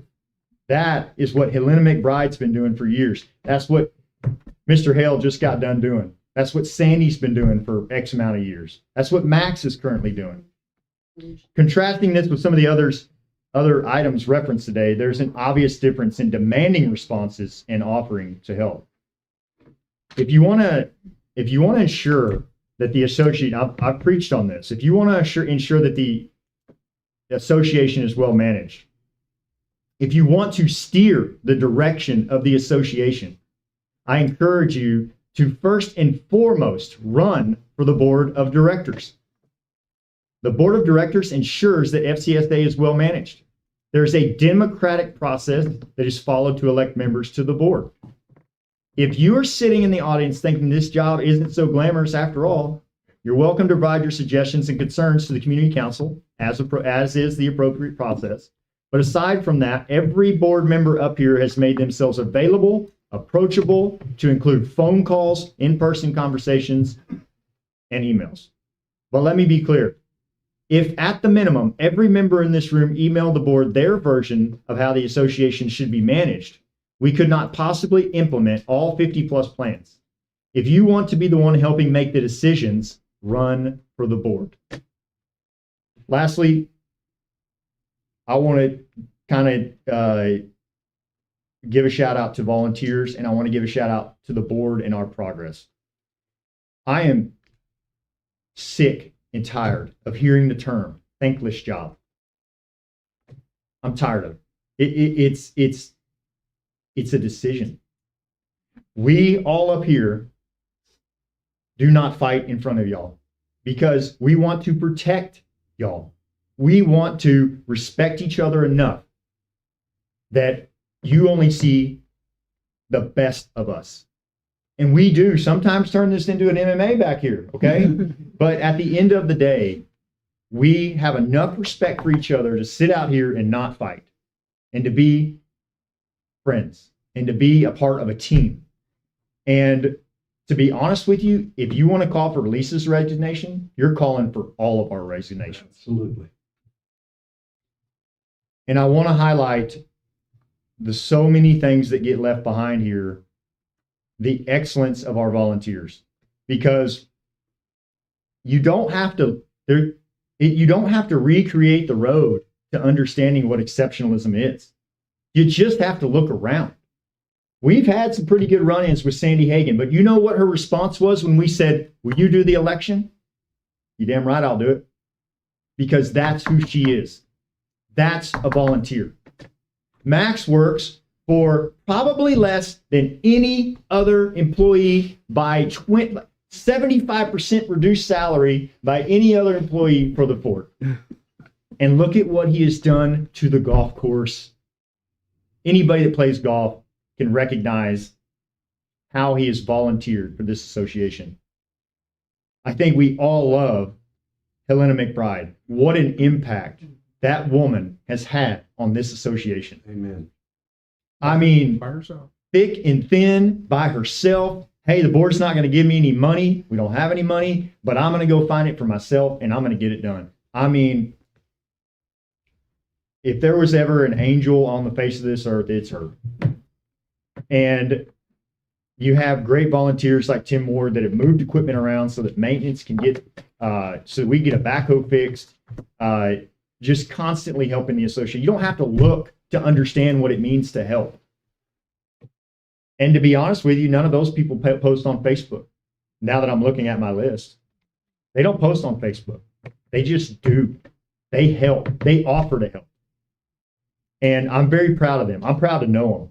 And I'm proud to know that we've had some rough times with Sandy, but what an awesome, we're all growing up here. Well, maybe other than Tony, he's been a politician for the Stone Ages. He's a lawyer. You know, we're all growing up here, and in that growing, we see things that are happening. And you just, through your points in your life, you see these things happening, and you see these things that maybe you ignored. And I know at one point I was ignoring the dedication that somebody like Sandy Hagan has to this association. We don't agree. We had a conversation the other day. We probably hadn't agreed on a damn thing at all. But there is no denying her dedication to the association. And then lastly, we have one more allegation. We don't want to make our policy, although I would like to point out that the last time we had allegations on Facebook, we had a special meeting town hall. Yes, we did. To address it. Yes. But we still get the accusations like we don't care or we're not trying to be transparent. I can't quite understand. Tony, do you care if I don't know that I'm going to read this whole thing into the record, but do you care if the demand for resignation, just take some points off of it? As secretary, do you want to read it in and I can comment on it? Feel free. I'm not going to read it in. He can read it in on Thursday. But what I am going to take away is that one of the other pretty severe allegations was the one signature. Okay, so I'm going to explain that process. Fort Clark Springs has a 2 signature requirement for a check. The bank has a 1 signature requirement for the check, for a check. Check number 766 dated 8/28/23 with the amount of $1,028.82 went through an error with ADP. This was a payroll check. That means that one of our employees needed to buy some food. They had worked their day and they deserved to get paid. ADP, through an accounting error, messed up this process. We manually generated a check, which in some instances may have, like when you print out that check, it may print out and have a signature already developed on it. But in this case, Memo signed the check. Because the bank wouldn't accept a electronic signature. Right. Wouldn't accept electronic signature. So there is no threat of which putting these pieces of the puzzle together are hard for me because I grew up here. Can somebody please explain to me how one of our association members, one of our employees would go to the bank and have a check for $100,000? I mean, let's be reasonable. Let's say $50,000, and went to the teller and said, "Hey, I'd like this in cash." When in December, this same person that has access to these bank accounts went to the bank 27 times or 19 times, whatever, how many times it was. What? How would that ever even happen? The teller would be like, yeah, no, something's wrong. Let me look in your purse. You got medication or something's up. That's never going to happen in Brackettville, Texas. It might happen in Houston where nobody knows each other, but it's not going to happen here. And so the one signature policy has not been changed for the fort, or the two signature policy has not been changed for the fort. Money is not in threat of in large sums being walked out the door or draining a bank account. That's all just total fallacy. In this letter to asking for Lisa's resignation, and it was posted online, so I think most people probably read it. But I want to go through some of the inexcusable examples of inexcusable behavior, I suppose, by Mrs. Bale. Failure to obtain an annual audit, independent audit. That was really funny. And I could probably talk for an hour about it. I've learned a lot about audits in the last few months. And everybody that still has their hair in this room would have already lost it if you were doing what this woman is doing. So, but I want to ask you a bigger question. Does everybody understand when the audit is due in this room? Anybody know the date? The annual meeting. March 23rd. The annual meeting. Did we get it? Did you get an audit? Whose responsibility would that have been? Yeah. Under the tutelage of Travis and Mr. Peterson. That document was supposed to be delivered at the annual meeting. Now, we were going to fix it. And obviously, when you talk with Triumvir, and you could go talk to the races, and you could talk to them probably for hours about how much work they've done trying to get our accounts straightened out. But unfortunately, because it's really complicated to do that, and because there have been no SOPs in our accounting department for 20 years, when we have audits here, and then you combine that with the fact that the accounting has gotten so screwed up, it's really hard to do it. Really, really, really hard. And Now, expensive. And expensive. Matter of fact, in the budget, Mr. Peterson's budget for the last few years, the budget's been $35,000 for the audit. We're going to be able to get that down to like under 20 grand or around 20 grand after Triumvir gets their stuff straightened out. We're going to be able to really reduce that price. So I'm not going to take any burden on the audit. We are going to get it done, and we're doing everything in the world to get it done. And if you went in here and asked half the girls in the office, they would say yes. And if you talk to the accountant, they would say that's what's going on. And if you talk to the auditor, that's what they would say is going on. So we're not going to, I'm going to take this off the list. It's just ridiculous. Violation of policy resolution, FCSA capital budget starting in fiscal year 2023-24. We're going to rectify that at the next meeting. The violation of policy resolution, capital entities, and net revenue allocation. This one tickles me as well. See, I think everybody here probably lives in a house, and you have a foundation. And if that foundation's a little screwed up, when you walk through the house, you're like, man, it's just not right. Or if you sit in your chair at the dining table and it rocks a little bit, you're like, oh, the spot over here is just not level. You know, the house is tilting that way. And we're all, you have to fix those things. The foundation has to be fixed, okay? My opinion, this may not be the board's, I could not care less about net allocation, net revenue allocation. There aren't words to tell you how much I don't care about it. Because we don't even know what our net allocation is, our net revenue is. We don't know that. Now, we are getting to the point where we have a much better idea. And to a certain extent we do. What I mean is that it's just, we have a lot of issues. Triumvir could speak on this, but just a slight example would be that beer and wine, we don't sell wine, but beer, right, at the pro shop. Beer being sold at the pro shop was being it was being applied to the bar, okay? There's no separation of the two in sales. And so what I'm getting at is you have all these different buckets that should be the RV park or should be the hotel. They're all mixed. They're just all mixed. And it's getting cleaned up. It is cleaned up. I mean, Tronbeer's done an excellent job. So when we get the books clean and we clean the foundation and we get the foundation stable, we'll start talking about net revenue allocation. And failure to pay taxes and assessments that would otherwise be a lien upon common property. I already explained that to y'all, people. That's false. That's 100% false. I've already talked to the comptroller's office. We will get to the bottom of where the grant went. And there was, maybe Lisa could define for you, there was a mix-up in sales tax that Mr. Crimminger found, correct? Right? Yep. Mr. Crimminger found that because of the miscoding of beer being sold at the pro shop and beer being sold at, or items being sold at the pro shop and items being sold over here at the bar, that's been remedied and squared away. So Can I just add to that? yeah. And it was a miscalculation of what the sales tax should be by the accounting department that had been going on since 2021. So it was an error that when it was found, the recalculations were met. We worked with the comptroller's office and we paid the money. They didn't even realize that we owed them till we found the calculation. So I'm going to echo what Memo and Tony said, and I'm just disappointed.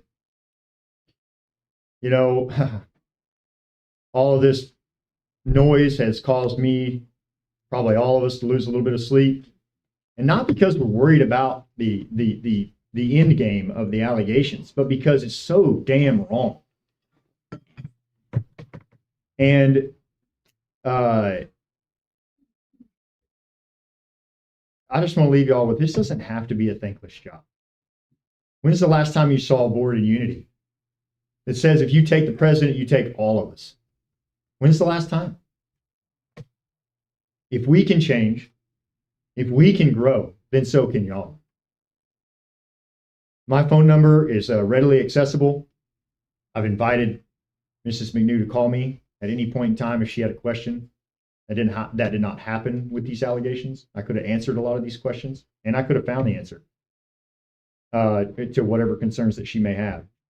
I think there are a lot of members that do call me. I think probably Memo and Lisa talk to y'all the most. But this doesn't have to be a thankless job, guys. We can turn this culture around in this community, and we can, if we've done it, y'all can do it. And we can start handling this stuff with a little bit more respect and a little bit more kindness. So thank you for bearing through that.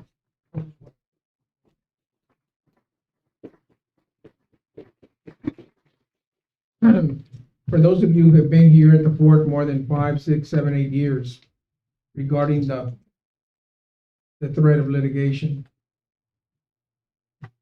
the last time there was any litigation, a board fired a GM, specifically Mr. Richard Lawrence, which caused litigation, which caused for the fort to dole out money to pay out his contract. And that was caused by that particular board. And those of you who've been here know exactly what I'm talking about. That board caused for that litigation. We were sued, the insurance paid, which then caused us to pay a lot of money in insurance today. And we're just finally, we passed 3 years without claims, for we might be getting a better deal with insurance. But it's very unfortunate that here on the fort, a lot of the monies that are brought in are paid towards insurance annually. It really is a shame, but it's just the way it is. It wasn't the last litigation, it was one of the litigations in the last several years. And it was caused by the firing of Mr. Richard Lawrence when he had a contract as a general manager here at the fort. Thank you. Okay. Do we have anyone that has questions, concerns, wants to say anything? You'll have to come up to the microphone. I can talk loud. I'm Alicia Christian, and I volunteer here and there around the port. And first of all, I want to say You volunteer a lot. Thank you very much. Well, I want to say thank you to you all because I know you're volunteers, and it's a lot of work, and I do appreciate it. My only question is the issue with the December and the moving money around. Is there not a better way to do that, like transfer from one account to another, as opposed to having the less cash pulled out, which doesn't look good, if all I'm saying. The cash isn't actually pulled out. It just says that on a But slip. it's a perception, and I think that's what started that one issue. And I'm just telling you I don't use Facebook anymore because it got so nasty and so ugly. But I do use it when I talk, when I book Calvary Brigade and ask people to come and help me do this or that. And sometimes I just get on it because somebody says, you got to see Facebook. So I totally agree that it's gotten really, it's, I don't like it. But thank you for what you do. That was my only question was, I know that, but is all that money separated now? So is that going to be continuing to pull cash out and put it, Well, not so cash, can I explain the process? not cash. Yeah, but you're I know it's like not how it works cash. at the teller level? Okay. I know it's not cash. Right. Right. But perception, again, that's what I'm saying, and thank y'all. Well, part of the issue is what was happening was illegal. Putting restricted reserve fund money into the general account is illegal, and it could have caused us a lot of damage. And that's what was happening in this short amount of time. We went back to the process that whenever anybody pays their assessments up front, it's the upfront assessments is how we do it, but we calculate the daily assessments that we receive, whether it's credit card, all that kind of stuff. And when the deposit is made, that whole amount is given to the teller for everything that was made that day. That teller splits out the money into the reserve fund and into the historical fund where it belongs. It never hits your general account. It should never hit the general account. If we hadn't rectified it, we would have had a tax liability and we'd be violating the standard practices. And there could have been a lot of damage to it. And I don't want to make it sound like hyperbole. And yes, it looks weird on there, but businesses don't run their practices on what it looks like to people. That's a little picture, a minutia of a statement, and not the picture of what's going on. Oh, I understand. So, and is that going to continue? Yes, it's going to continue. Okay, and there's not a better way to do it except take it to the bank and have her split it out. It's the simplest and easiest to go to the bank with the deposit. They split it out and stick it in those funds, and it happens every day. It's in the QuickBooks. You can track it from the beginning when it comes into the front office all the way to the back end. Thank you. Thanks. So, next. What you said you're going on? I'm sitting Oh, yeah, okay. Hi, my name's Kathleen Warm. My husband's Wally Warm. Anyhow, we live in 31. We've been coming here since 1985. Can't remember that, but that's okay. Brackettville is a very small town. We also lived up in Sitka, Alaska, which is a very small town. When I moved up to Fairbanks, it was not a very small town, but there was only so many qualified people. Okay, this is a small town. When I worked at the bank in Fairbanks, I was the assistant cashier of operations. My husband was assistant and bookkeeper. We were allowed to work at the same bank, but different departments. Years ago, there was a board member here. His daughter was a certified lifeguard. She could not take the job because she was related to a board member. Okay, it's a small town. You can't find people to do every job, so you pick out the best that you have. Her relatives work in different departments. Nobody's in charge of any department. I don't see any problem with that at all. Okay. My other one is the same thing. People that know, if there's some old people here that do not do Facebook, we don't do YouTube, we don't do Twitter. I don't do Facebook because my life is too important to be outside and not spend the rest of it sitting inside in front of a expensive computer spreading vicious rumors.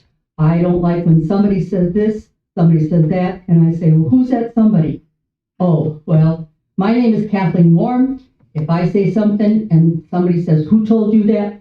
You please say Kathleen Warm and end it there. Facebook, I guess, is the one where you can get on there and you can say whatever you want to, and you don't have the common sense or the decency to sign your name. Those are cowards. I thank you, and I think you're doing a good job. Thank you. Thank you, Beth. Who is also a wonderful volunteer. Yep, But John missed a lot. I missed a lot. Hi, I'm Carol Hayner. I wonder what you've done to hire a new general manager. We have our. Well.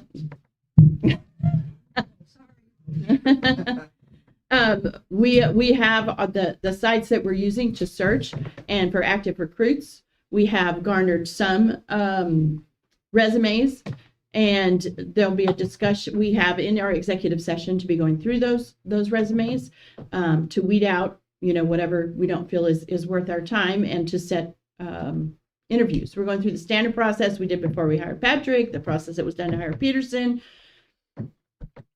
I don't know what else to tell you. We're doing it. I know it seems important to the association that we get a general manager, but I promise you, it's more important to us. It is way more important. You get way more important, I believe that. Thank you.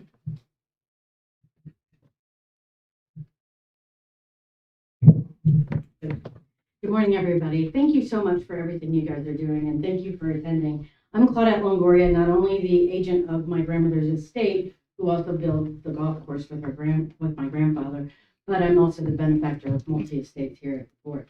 This has been an ongoing battle with my family's estate for the past 9 years. My grandmother's almost been deceased 10.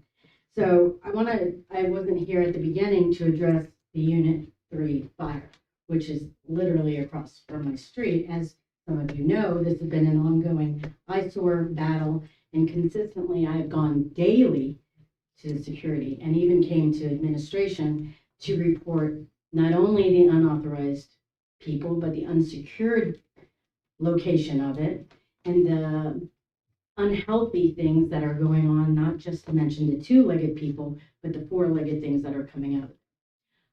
This could have been avoided, and it almost transpired, and I apologize if I get emotional, but it's very personal. We could have had loss of life. Not just that, whatever left that I have of my family and remains of my family are in directly across the street. No one came to the doors of my elderly, disabled veteran neighbors, not my home. There was still no response to our doors, not FD, and most certainly not security. I was worried about a neighbor of mine specifically because she was on duty working for the fort and her husband was asleep. But it could have spread, as it could have last night. I have not slept in 48 hours because I have video footage of it still giving breath with the oxygen. And while it was not received well, that security and FD had to keep coming out.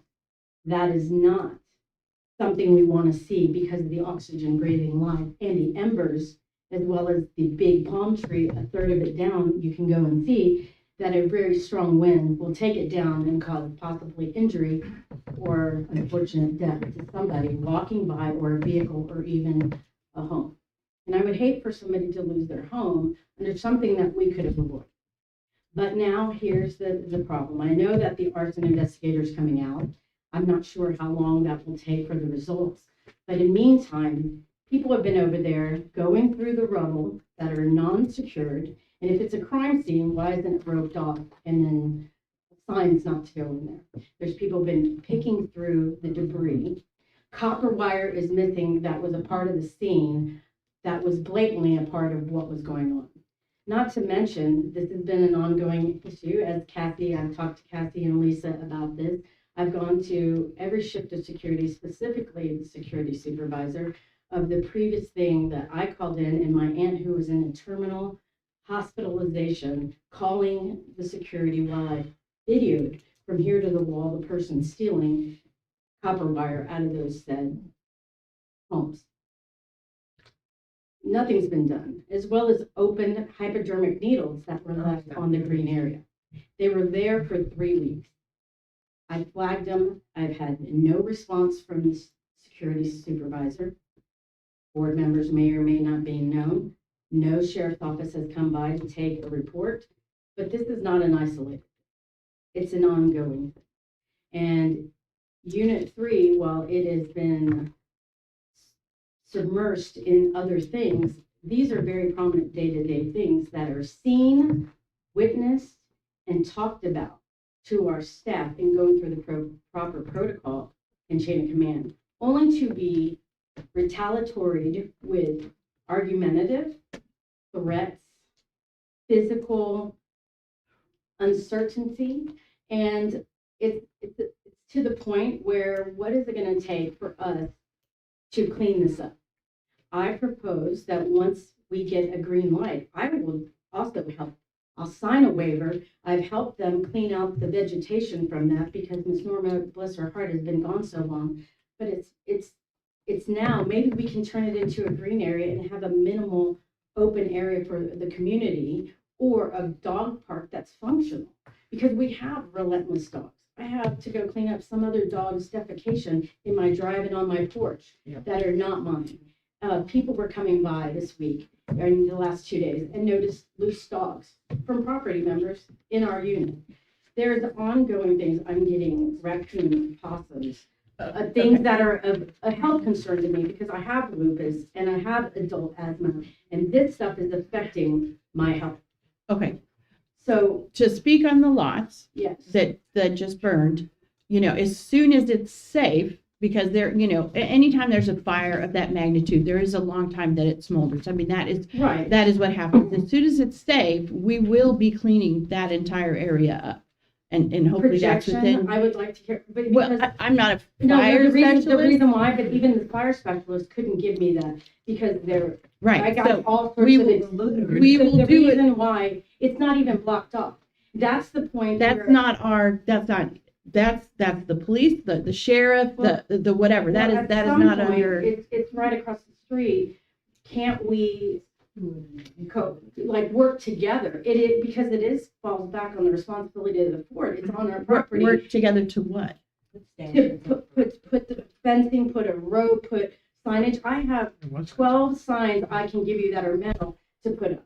And that is not going to stop somebody from walking on there and going through the rubble. It's not going to stop open. them from It's doing open. any The of that if you gates are put a down. rope or a sign. It's not going to stop them. At least it's proactive than doing nothing. I'm not saying you're not trying, but at this point, if somebody walks through, it's still smoldering. I can get All of your concerns are legitimate, but that's, Put a to be quite game frank camera. with you, it's not a board decision to make. We love to hear your concerns.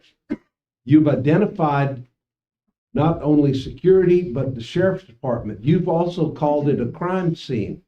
That's according to the I- fire chief and that I- was on scene. And I That's understand our that. Supervisor. The crime scene should be handled by the law enforcement people. But I wouldn't have We known have that. no Right, I would have authority. known this information had I not gone out there to every truck that's sitting there. I And understand. so I'm just relaying to you what has been, whether you guys have been in the knowledge or not. I'm using the verbiage that they have used. And this is a concern because I've asked for game cameras to put up. Well, unfortunately, the game cameras were burned and melted, but here's the thing.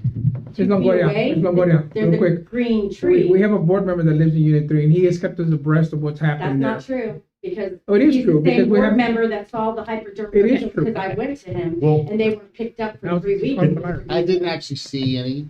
I flagged I them. was there with Mr. Crimenger and. They were pointed there. out Y'all that didn't there get was out of your golf hypodermics. cart. I I did not pointed see them them. out. I'm No not one denying came that back. there were. There's All right, manifest all right. But I'm Okay. just saying, Let's just- I'm let's just just take saying this that down. there's ongoing things. I'm not singling out Jason, but you can't say, there's 3 security people and 1 board member that lives in our unit. I've gone to different shifts and even the supervisor has gone by, the doors are open, the windows have been broken out. There's Yes. been no secured thing and they have told, and specifically Mr. Bland has said, well, why aren't you recording? Why aren't you telling people? I've even come up to Cassie and you and have addressed these things as of recent. I get woken up in the middle of the night because there's people going in there And Okay. I'm surprised the fires Just- didn't can I- start sooner. Look, I'm gonna give you the good news. It's gone. That is not a good. Yes, it is, Go- go because look I at already the spoke with grade. Philip today, and as soon as it's safe to remove, we're gonna remove it. And we've already somewhat discussed that in email. The good news is, It's on the move. the issue, we gotta identify the issue that we're trying to solve, okay? The issue we're trying to solve right now, that you're trying to solve, is that it looks like crap over there, everybody's getting in there, they're tearing everything, that it's been an eyesore for X amount of time. That's already solved itself at this point. Now we're gonna clean it up. And I made notes here.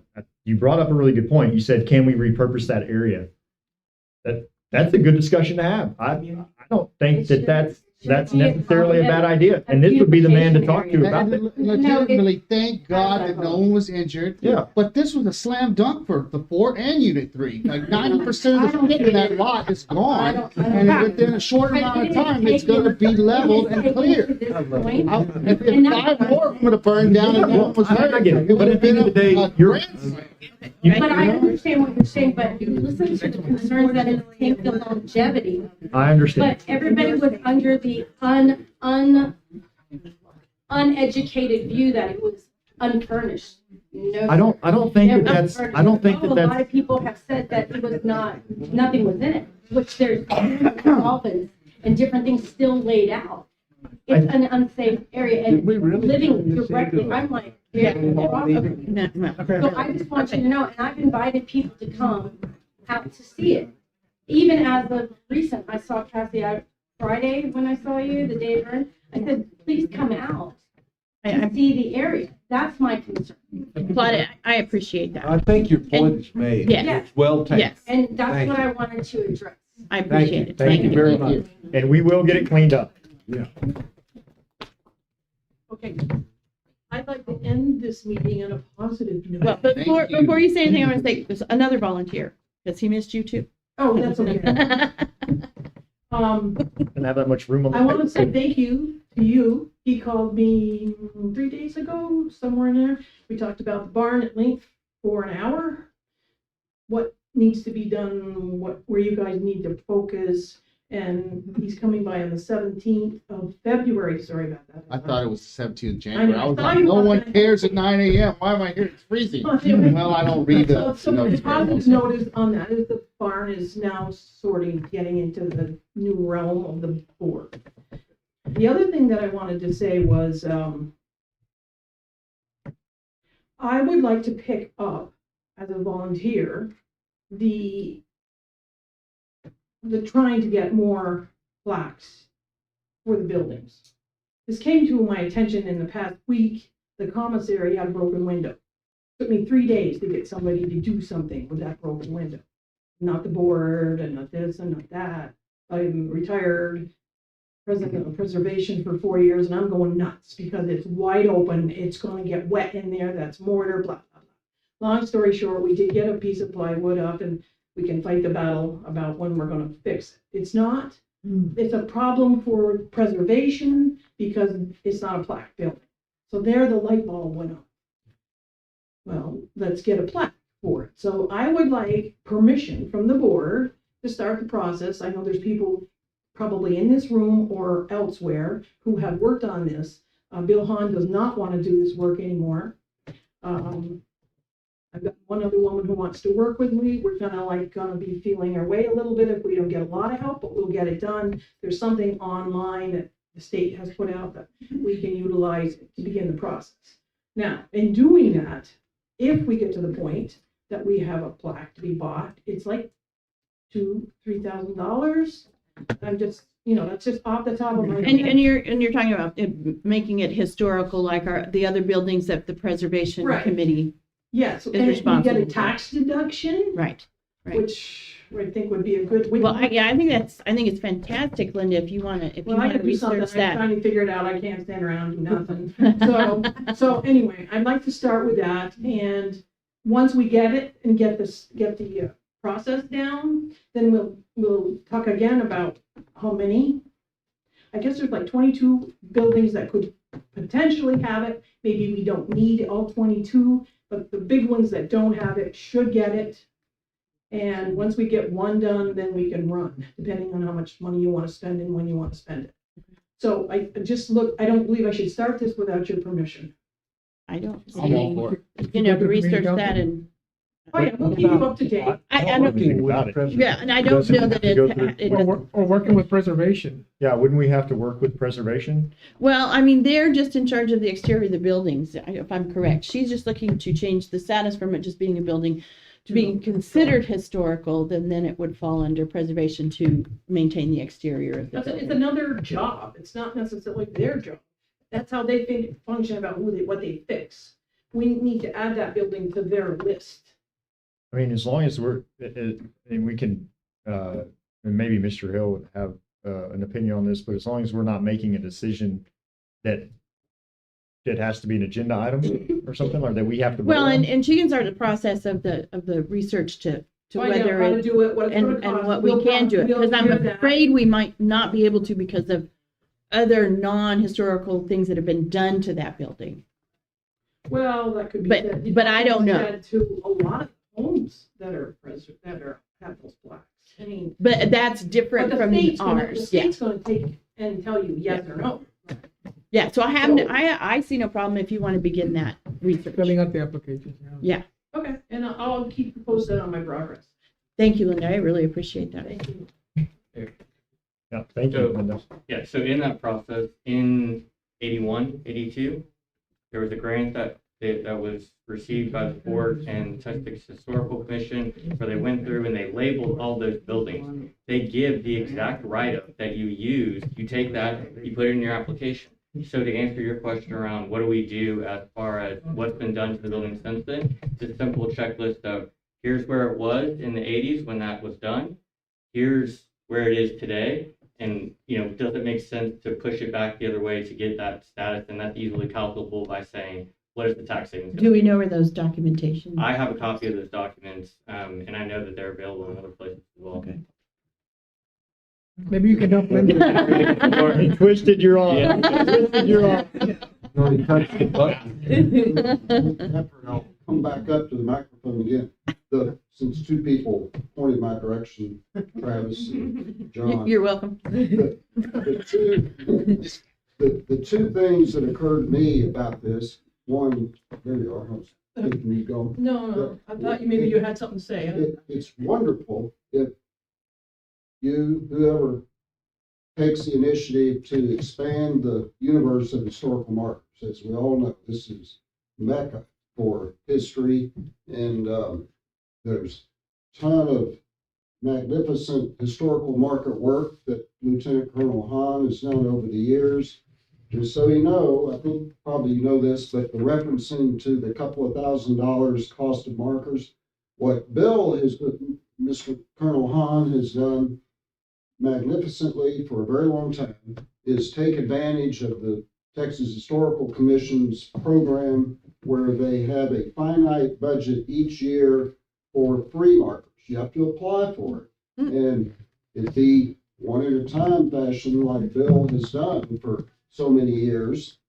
It's a shame he's hired out from doing any more of it because nobody is more superb than Bill at all of that marker pursuit and the verbiage on markers. So that's first point. If there is money out there through the state to gradually have free markers, not I think it's $1,800 or has been up until recently at least. That's one thing. Second, not to get too deep in the weeds here, I'm looking for Emily Hagan. There she is.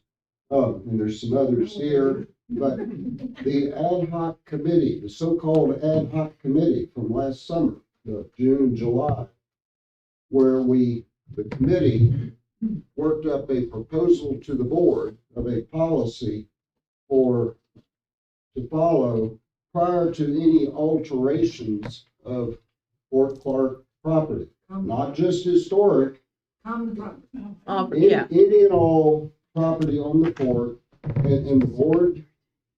This board, much to its credit, adopted the policy, the recommendation of the ad hoc committee for follow this recipe before general manager or whoever pulls off and does any kind of changes. The whole thrust of that ad hoc committee's proposal and the policy that was formally adopted by this board, and again, I'm going to keep giving credit to that action. It's much discussed over a long period of time. There's a recipe must be followed before there's an alteration. I think that that alteration process needs to be followed before a marker goes on the building. It's an alteration. It's a good alteration, but it's an alteration. And the third, and I think, Travis, this is maybe what you were pointing my direction about. Yes, 40 years ago, I guess. Oh my gosh. 80s? Tired Isn't thinking about isn't it. the 80s only about 20 years ago?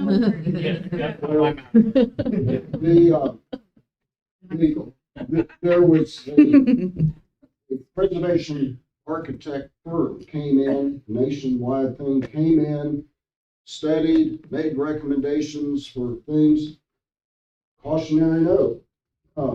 Yes, there is text in there, but as Lieutenant Colonel Hahn says in his latest, just published book, it is chock full of errors on the history of buildings and things and events. So be surprised. It was put together in a finite period of time. Outsiders, I won't say carpetbaggers, but outsiders.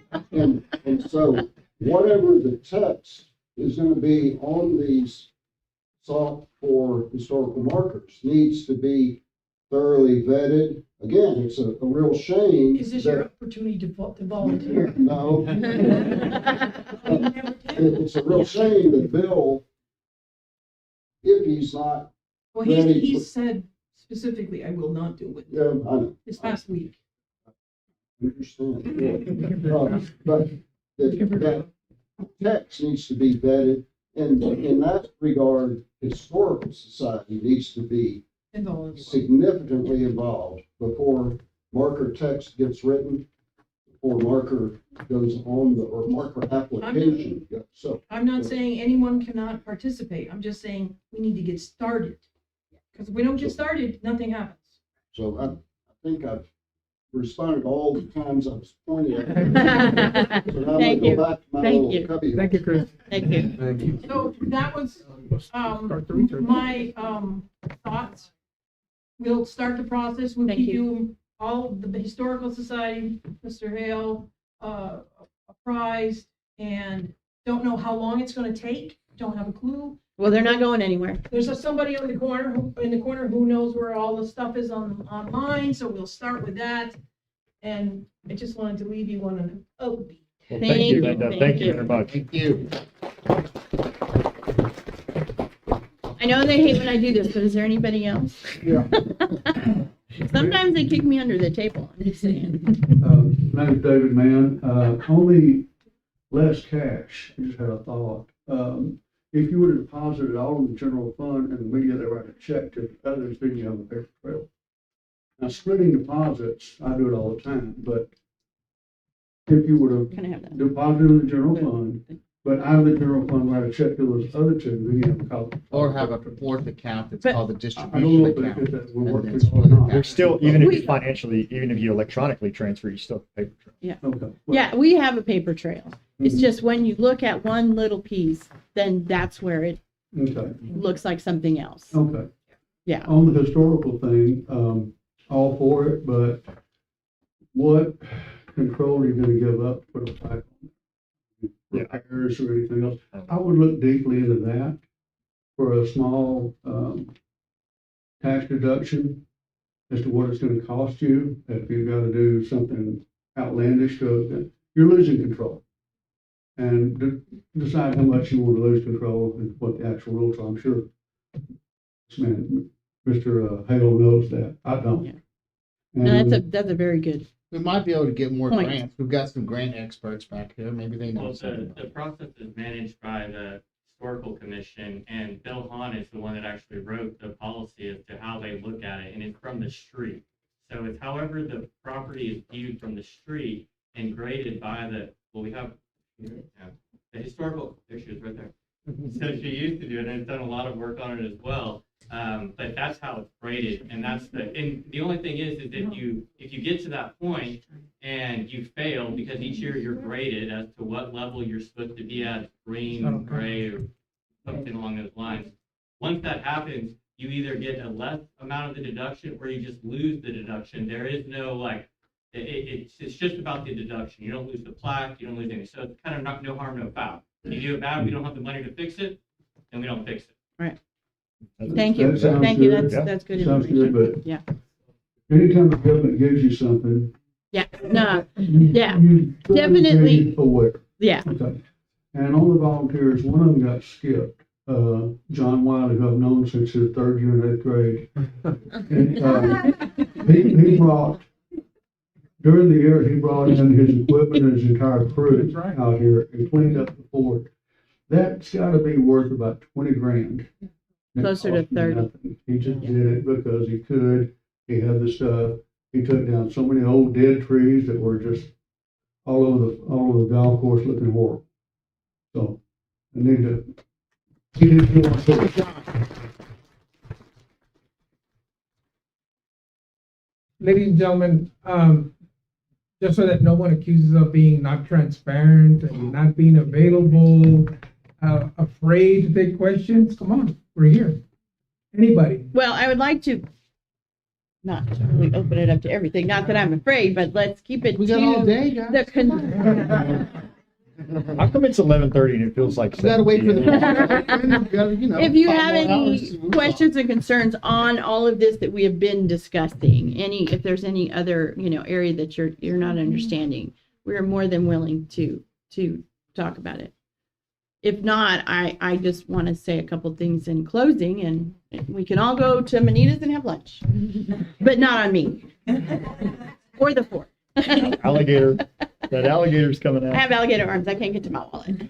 I was told that the other day. So, well, I don't see anybody jumping up. So, I just want to say, and I don't want to end on a negative. I know this has been a meeting, and it was hard to see all of that. It doesn't. I know that I'm doing the right thing. Am I perfect? No. And I know this entire board is doing the right thing. And we're trying to take all the necessary steps. But it was really painful to see all of that out there on Facebook, because it goes counter to everything that this board is trying to do into changing the culture in the community, within the association, with the employees and everything else, to see it go out there with people's names. And I was saddened, but I also know that the vast majority of this community is amazing. This place is amazing. I love this place. I'm serving on here because I love this place. This is my home. I used to make a joke about, I came here to die. And the older you get, you're like, I shouldn't say that. I could jinx myself. But there are amazing people here. There's a bunch of amazing people in this room. And it saddens me to see how much that's divisive, and it's damaging to the community, and it hurts the employees. And but I also just want to say I'm really thankful for those of you that come in support, those of you that have questions, and not like just in support of me, but in support of this community, and what we're trying to do. And we are all very open. We don't have the time to tell you every little thing we're doing or post every, where we are, but ask us, don't demand of us. And if you're going to ask us and then 30 minutes later post it, or 10 minutes later post it maybe in a different tone. I'm not going to go into that one, but that's not asking, that's not concern, that's just divisive. It's being disingenuous to do that. And I know we're better than that. I love this place, and I love all of you. I want to thank those that have reached out to me personally, with encouragement. And I'm stubborn, and I'm not resigning. I'll be the first to admit my mistakes, but we're on a roll, and I don't mean that to pat ourselves on the back. I've seen a lot of improvement, and I'm very excited about what I've seen in the last couple of days. I'm excited to see the employees be so open with each other and not afraid and not defensive and not, that's not my job. And, So I just want to leave on a positive note. Thank you all for coming, for being invested and being interested and wanting the best for this community. So, thank you. We are adjourned. Oh, to executive session, sorry. We're adjourned to executive session. If this many people don't show up on Thursday, we're going to be disappointed. Yeah. Or we're going to get all out of it. We're going to stir it up. We're gonna stir it up.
Us.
All right, okay, back in session. It's 1:53. Personnel discussions and no actions taken. So we are adjourned at 1:53.